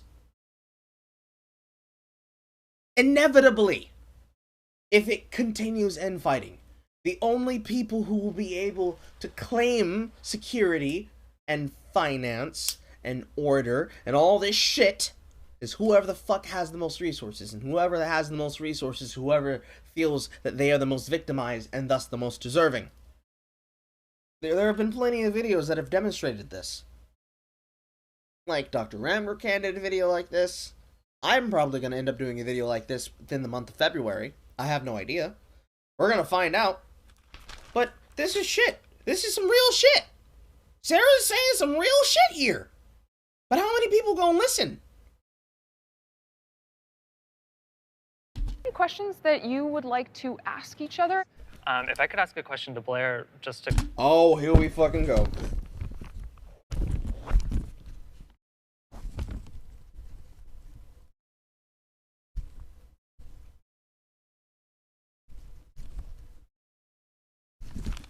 Close too.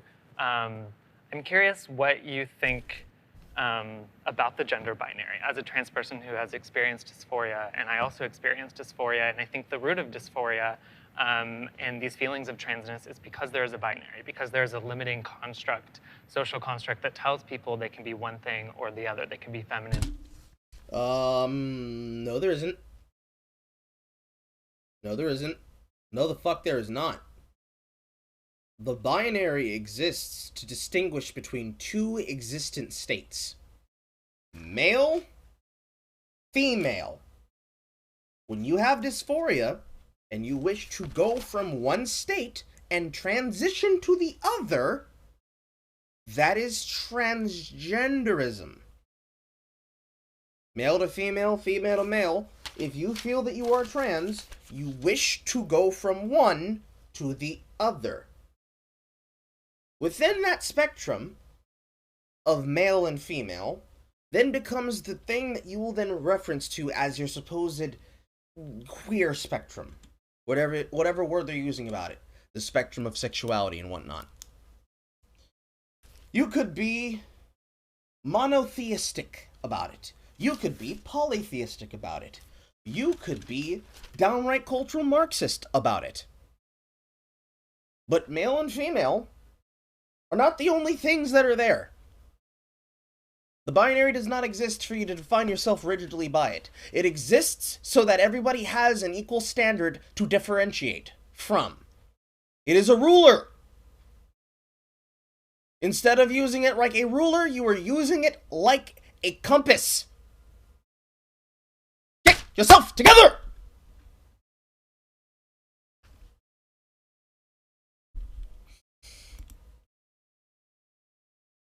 Whatever you choose, you remain indelibly... whatever you choose, you remain indelibly Carl. Yes, I do. Yes, I do. And that's the point of what I'm trying to say. Because there are some people that are going to be saying, like, what the fuck are you saying, Carl? Oh, I said what I said. I said what I said.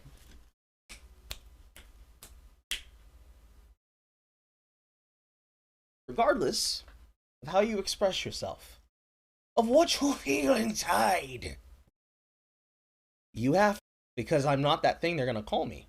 Because if you feel that you need to put yourself in a box between two things on the binary, it means you're not thinking about it. And if you call yourself gender nonconforming because you strictly want to buck the trend of the binary, you have to think a little bit more broader, darling. Because metrosexuality had been a thing since the 90s. Quite literally, the year 1992, 2 years before I was born. Deep lore about, here's some deep lore y'all's about to get. When I was a wee little babe in kindergarten, I had a kindergarten teacher. Name was Bruno. He was as gay as the sun is yellow and shines.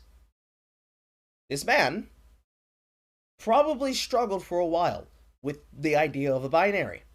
Because despite being probably the most masculine body type a man could have while still being gay and attractive enough that women could walk up and mistake him as such, he did not dress like a gay man. Well, that depends on how you feel about Hawaiian print, but the point is, he did not dress like what he looked like. In this day and age, it has changed from what you dress like to what you conform and how you present and how you act as. If you don't feel comfortable presenting yourself the way that you choose to, you have to ask yourself, what is it about you that you're not feeling comfortable about? I feel like at this point I'm repeating and retreading already covered ground, but it bears repeating because it's very important. The distinction is palpable.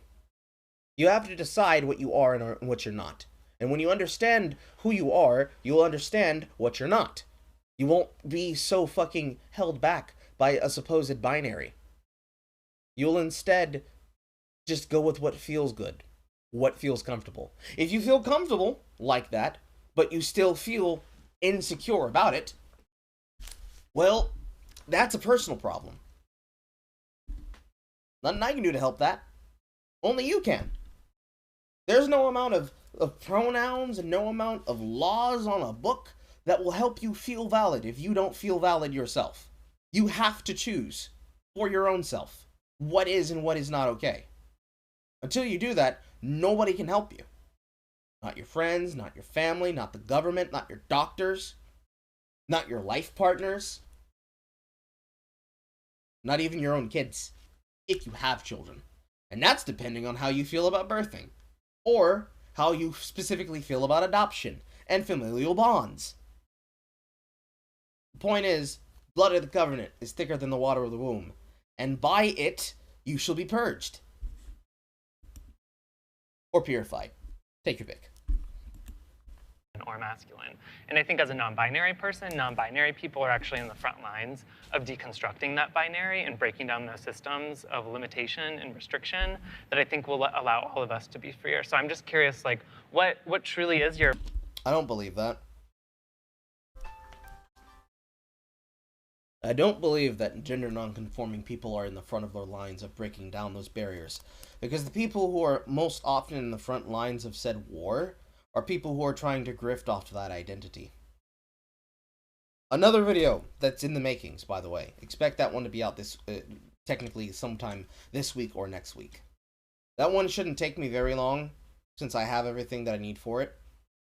But I have to decide how I want to visualize the question, and also the answers I'm going to give on it. What I will say to it is, there are some people who are 100%. People like Buck Angel, for example. A female to male. That is 100% one of the people who is that. That is something that I believe. But, when you get past that, it becomes a more interesting question. Which is, how much of that is for their own benefit, and how much of that is because of their altruism. For example, Brianna Wu. Rihanna spent a lot of time trying to line her pockets. Zoe Quinn spent a lot of time trying to line her pockets. People like that in that movement right now. Spending a lot of time trying to grift like that. And there are grifters who do that. Again, pedantic romantic comes to mind. There are plenty more than her. But plenty exist. Can't just claim that and presuppose it to be true.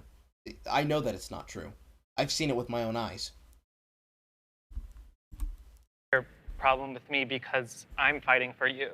I don't have a problem with you personally. I don't know anything about your life personally. Hold on. Tactical. Isn't the ones in the front lines in a military conflict who end up being the bullet sponges and the shrapnel catchers for the rest? Yes!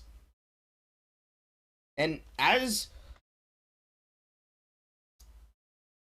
Jamie's already said, Jamie believes that the people who are leading the fight are also people who are being the most marginalized.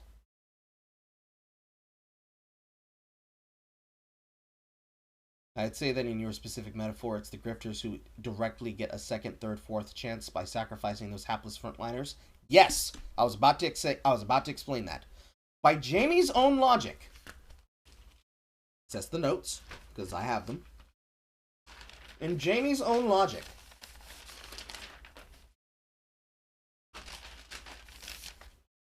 Jamie expressly said that they do not feel, that they feel specifically invisible, they feel that they are not covered, and that they're not being supported. If at all, or not as much. And by their logic, with their own words, they would prefer to have a system and a method of shipping those resources, those benefits, that help, that outreach, to the back, to the most marginalized person. Now, if Jamie considers himself to be more marginalized than anyone here, so much so that they would be able to stand up and say, I deserve it more, that is part of that purity spiral to the bottom, which is the highlight of the point I was making earlier. If the people in the back deserve the most, and yet Jamie's going to also say they're doing the most in the front line, any person who's standing ahead of them, they're going to see as a competitor and an enemy. Because the goal is that they want to stay in the back so they get the benefits. But they claim that they also want to be the ones heading the front line as the stunning and brave folk that they claim that they are. Some are, some aren't. Just making a statement. They want to be in the back and get the benefits. But they also want to claim the righteousness, the privilege that comes with saying that they are part of the front lines. But if they're not, if they're bringing up the rear and they're not actually in the front, none of what Jamie's saying here actually matters. Because it is inevitably a grift. Every single time someone else gets taken out for this supposed pushing of the ideology and belief, and the more that you choose to stay back there, even if you've been helped, or even if people are helping you, that will inevitably lead to a place where people are going to start asking, what have you done lately? What have you done for the movement? Because remember, you can't be neutral on a moving train. You always have to be for that side. You always have to be for that idea. And if you're not pushing and forwarding those ideas, what are you doing? This is what happens when you have Jamie's logic. Where do you go from there? The only way to go up is to use other people as a thing to climb on the mountain to say, look at me, I'm the most helpless. But at the same time, if you're climbing over their bodies, metaphorical ones or not, something has to change. Something has to give. What gives first? Someone else's weak ankles? Or the entitlement to believe that you are the most devout and that you are the most sovereign? What have you done for me, the movement, dear leader, lately? That way lies cult mentality. Yes, it does. And that's what Jamie's pushing there. Because that's what happens when you say the person who needs the most resources is the person who's the most marginalized. I disagree highly and heavily. Do they need help? Yes. Do they need the most help? Depends. What's the situation? What's the context? What kind of help do they need?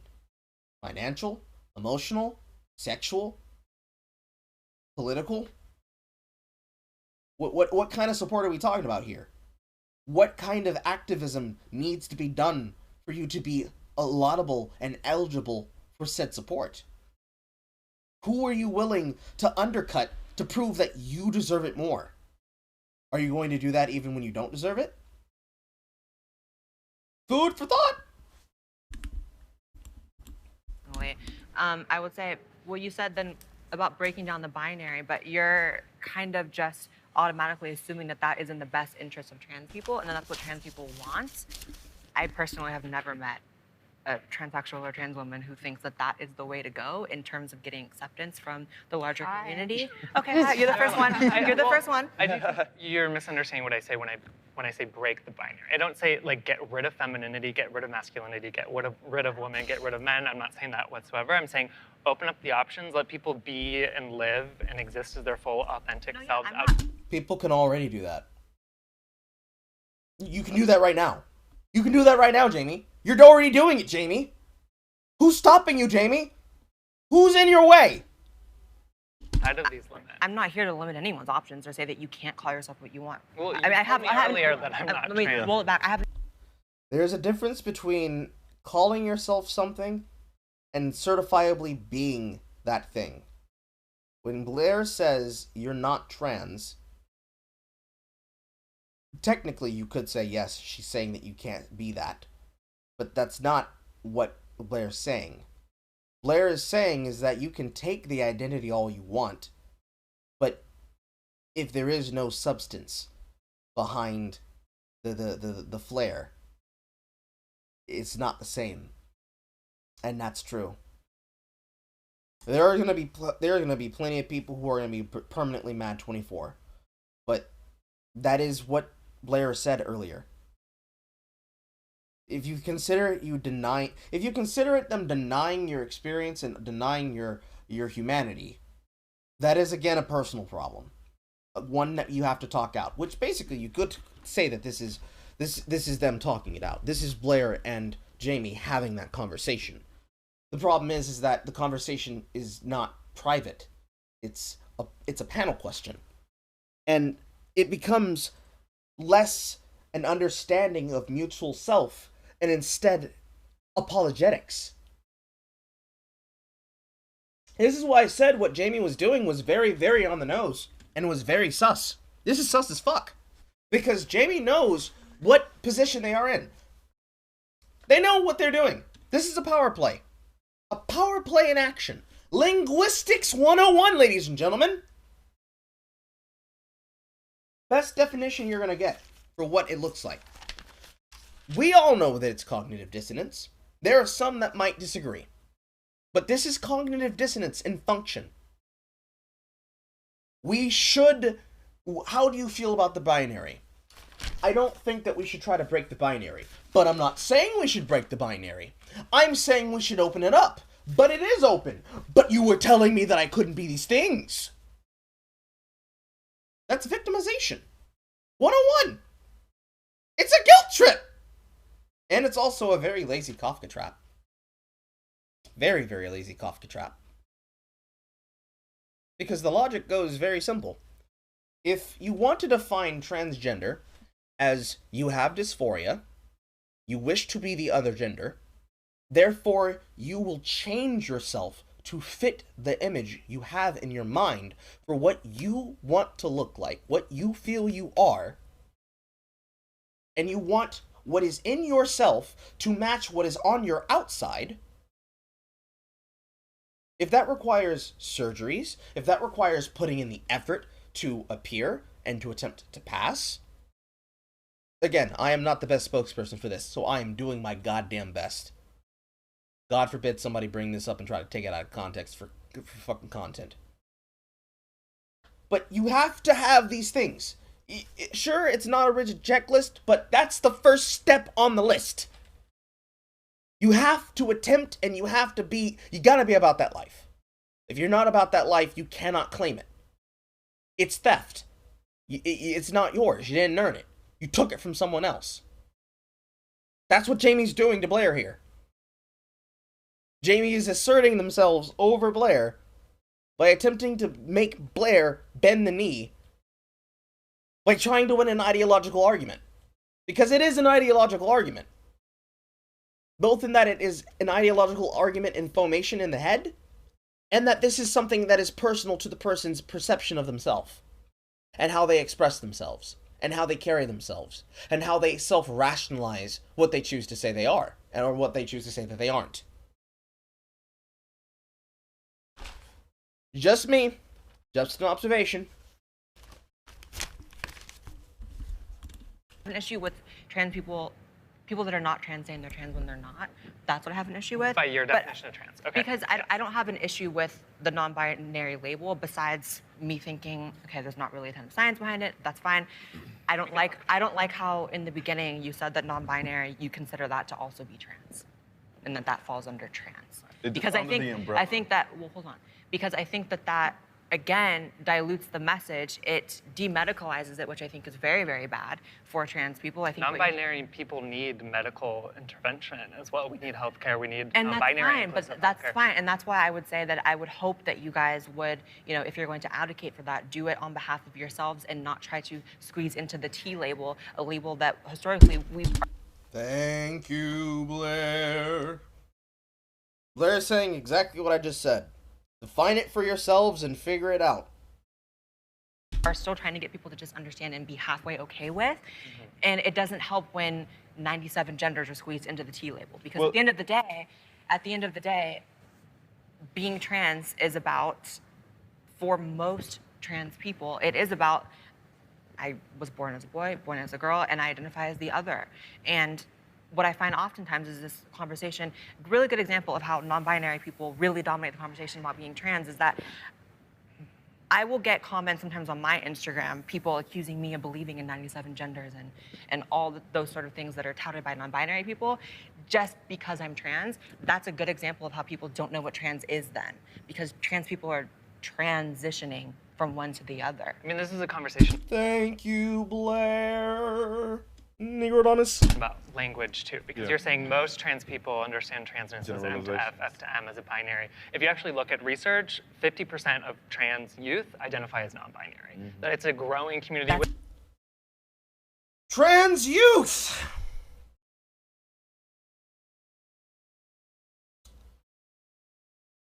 Trans youth identify as non-binary because the majority of the trans youth are still trying to figure out what they are. If I was the one controlling those numbers, I would not try to count them amongst the highest of the no, because that number can change on the fly, like that. A teenage girl who watches Scott Pilgrim can feel queer one day, and because they decided to see that one kissing scene, changes their mind on the fly tomorrow. One day she's kissing boys, the next day she's kissing girls. One day he's kissing boys, the next day he's kissing girls and boys at the same damn time. You don't know. You have to learn. They have to have time. You can't just take the youth and use them as a tool for your propaganda. That's propaganda. You did a bad argument. And you tried to use numbers for it too. Shame. Shame, Jamie. Because you guys are forcing it to be. Nobody is we are giving people, I believe we are giving people options to express It's also themselves cis and trans. free. But they were always there. Stuff like that. Like, You're not being doing the same anything trans new. opposite. Non-binary feelings have existed forever. Agreed. We now have There's language nothing to talk new about what you're doing.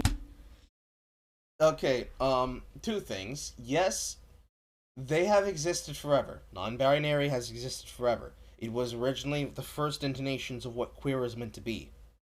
However, they do not have they don't have a monopoly on it. 100% they do not.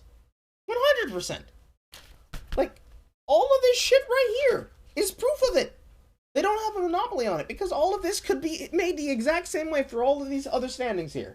The same argument that could be made for non-binary and queer is the same thing that you can make for gay. It's the same thing you can make for pansexual and bisexual. Don't think I didn't forget about that. Oh boy, I didn't forget. Because the same argument about pansexual and bisexual exists historically, as well as proven medical data. I have the fucking studies there. I have them. I could probably make a video about them. I probably should, but not today, not this week. The same argument can be made about pansexual, as can be made about bisexual, as could be made about trans, both male to female and female to male. Same argument could be made for non-binary and for gender non-conforming. Same thing could be made for gay. Same thing could be made for lesbian. Same thing could be made for heteroromantic omnisexual. The argument exists for it in all cases. All of these things have existed somewhere in some form, more often than not guaranteed. It's just that what we call pansexual now is exactly what I just said, which is heteroromantic omnisexual. Picking and choosing whom which you want to relate to.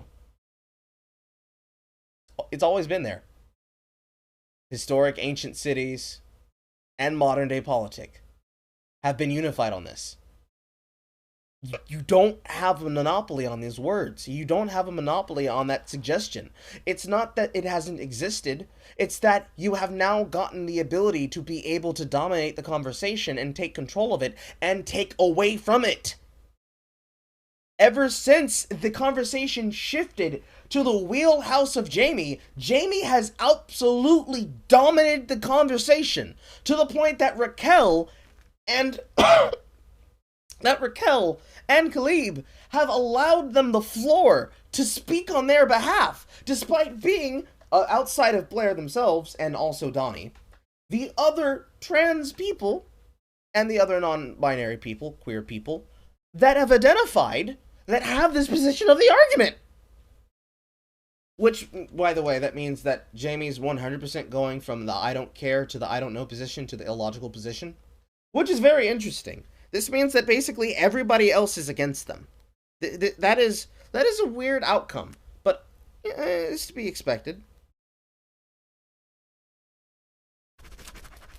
So, from what we've learned here, just upon the assertion of this, we can come to understand that out of the people who have their head on their shoulders when it comes to this topic, at least in this panel debate, is Donnie and Brandon and Paul and Zach and Benji and Blaine and Sarah and Lucy and David. They may disagree vehemently on other subjects, but all of them very clearly are dead fucking lockstep on this. They are jackbooting all over Jamie's shit here. Because Jamie is 100% wrong when it comes to that. Especially when it comes to, we've always been here, but we've only now had the language. No. You sabotaged the language. That's what it was. You hijacked the language. And I'm pretty sure what he's about to say is about to confirm that. You've just made it political. I think that you have a very narrow definition of what trans is, and that could be respected, but that just doesn't work for people. You generalize a lot of trans people. You said for most trans people, and then I'll look to my left. Generalizing would say all. I'm almost finished. Generalizing would say all, Khalib. Generalizing would say all. Using a single case example of Raquel, or even using a single case example of Jamie inside the panel. One of, again, 4 trans people. If we go by the numbers here, there's half. Half of the people there now are trans. 2 of them, counting Donnie and Blair, are presenting as the gender that they identify as, for the most part. If you add yourself to make 5, despite the fact that you have identified yourself as a non-binary queer, and Raquel has identified themselves as a black queer trans woman, if you turn and say, well, here's an example to say that I don't agree with you, that's still 50-50. Do you math? That's not a generalization.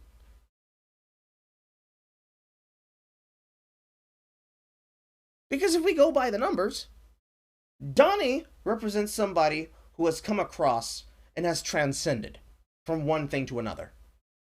Not just transitioned, transcended.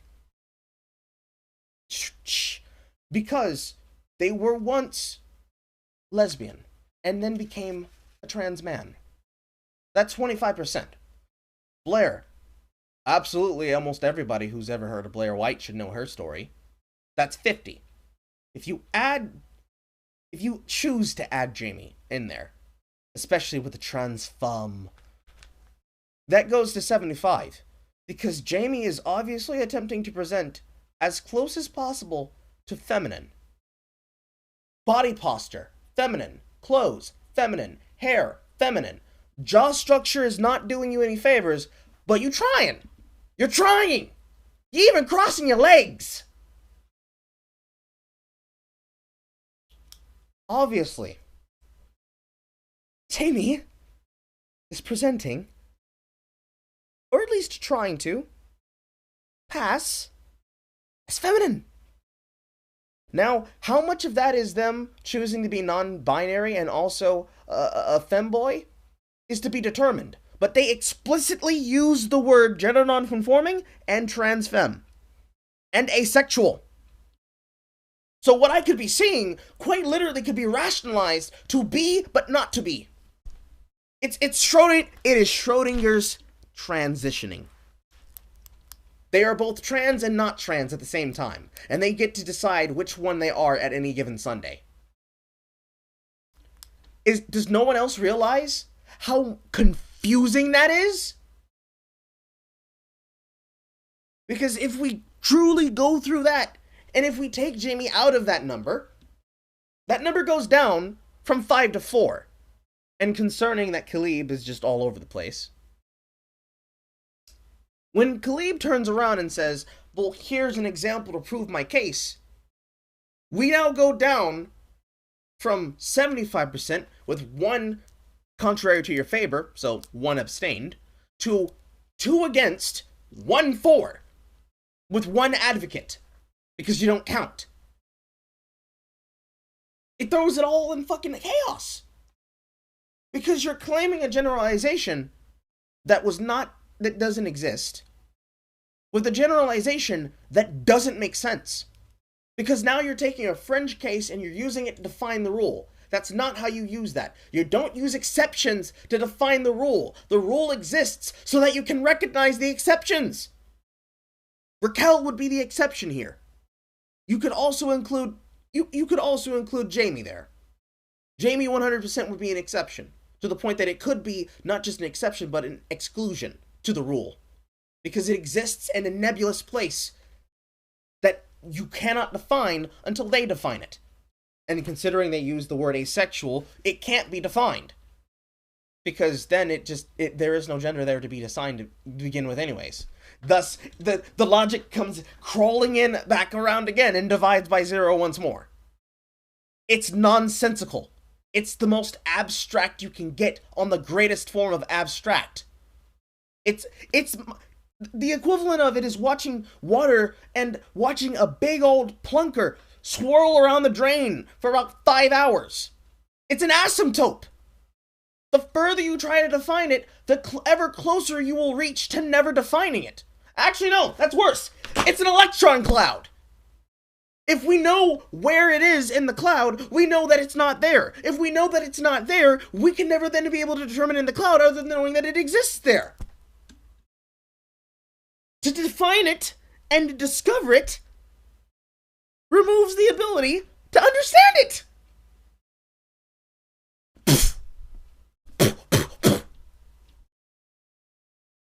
My head hurts. Heisenberg's uncertainty principle. Yes, exactly, tactical. By attempting to observe it, it gets altered. If it is declared as a state of an altered being, shout out to Altered Beast, one of the best games on the Genesis Mega Drive platform. Everybody should play it. If you attempt to alter the very nature of that very coagulant beast, it fucks with the entire system. Which is why the definitions exist. It's why the language exists. It's also why the counter-narrative rhetoric exists.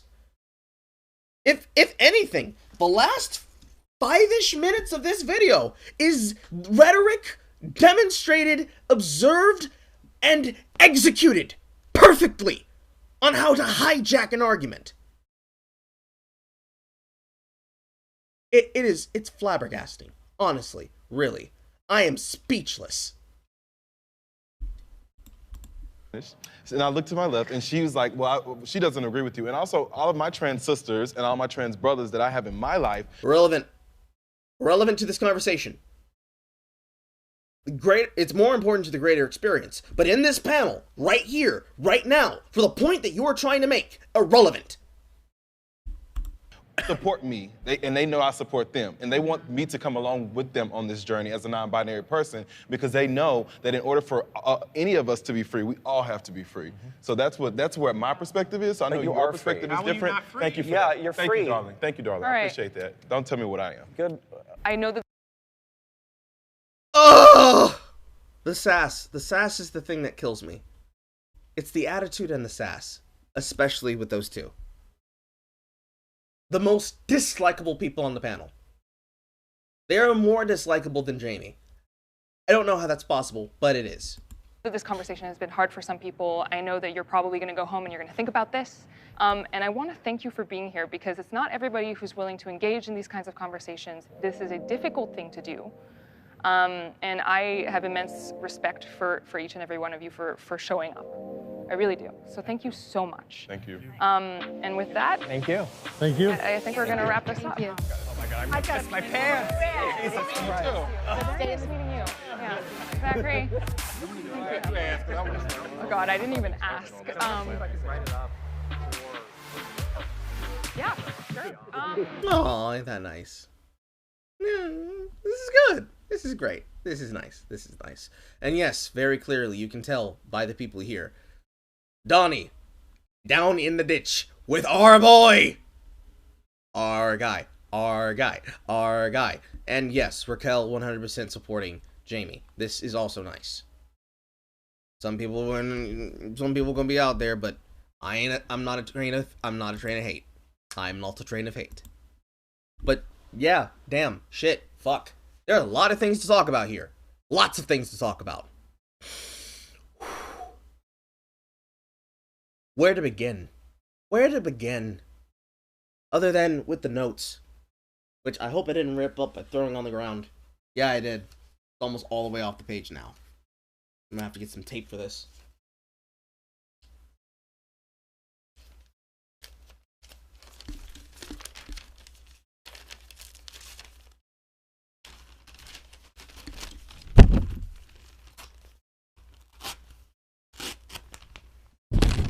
Alright, first page. That goes up there for when I need it later. Actually, where's my folder? I'll put it in the folder right now.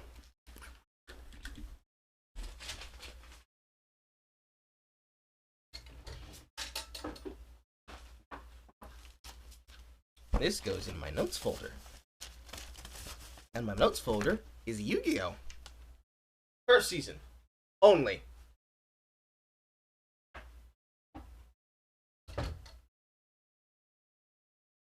Okay. Yeah. Okay. So, where to even begin? Where to even begin? There are some questions I think they should have asked. Some of the first questions that I would have asked would have been,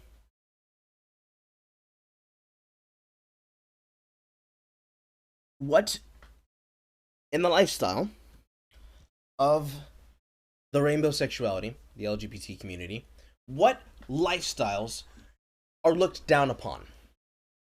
How do people feel when it comes to different walks of life and the amount of romantic and domestic abuse that goes about in all places? What is the likelihood? What is the number? Because honestly, I expected that to come up. I expected them to talk about the rate of violence inside of, say, the lesbian community. The amount of violence that one would expect inside of trans relationships. Whether or not a person should discuss and identify and inform their partner of their status. Because these are questions that come up all the time on Twitter.com. This shit happens every single Tuesday. And sometimes twice on Friday. Not saying this, I'm not saying they dropped the ball. What I am saying is I have questions. And I'd like some answers. All I'm saying. But that is the end of the video, and thus the end of our time. Thank you for everybody who came. If you don't know my name, I'm Carl. You can find me here on my channels, both channels. I want to take a nap. So, I will see you guys next time. Mwah. Good night, everybody. Please remember to follow the streams. Try to subscribe to the channels. And stay tuned, because I have a video that I will be dropping tomorrow. I don't know when I'm going to schedule it, but it will be out. I'll see you guys next time. Well, bye. Goodbye. Goodbye.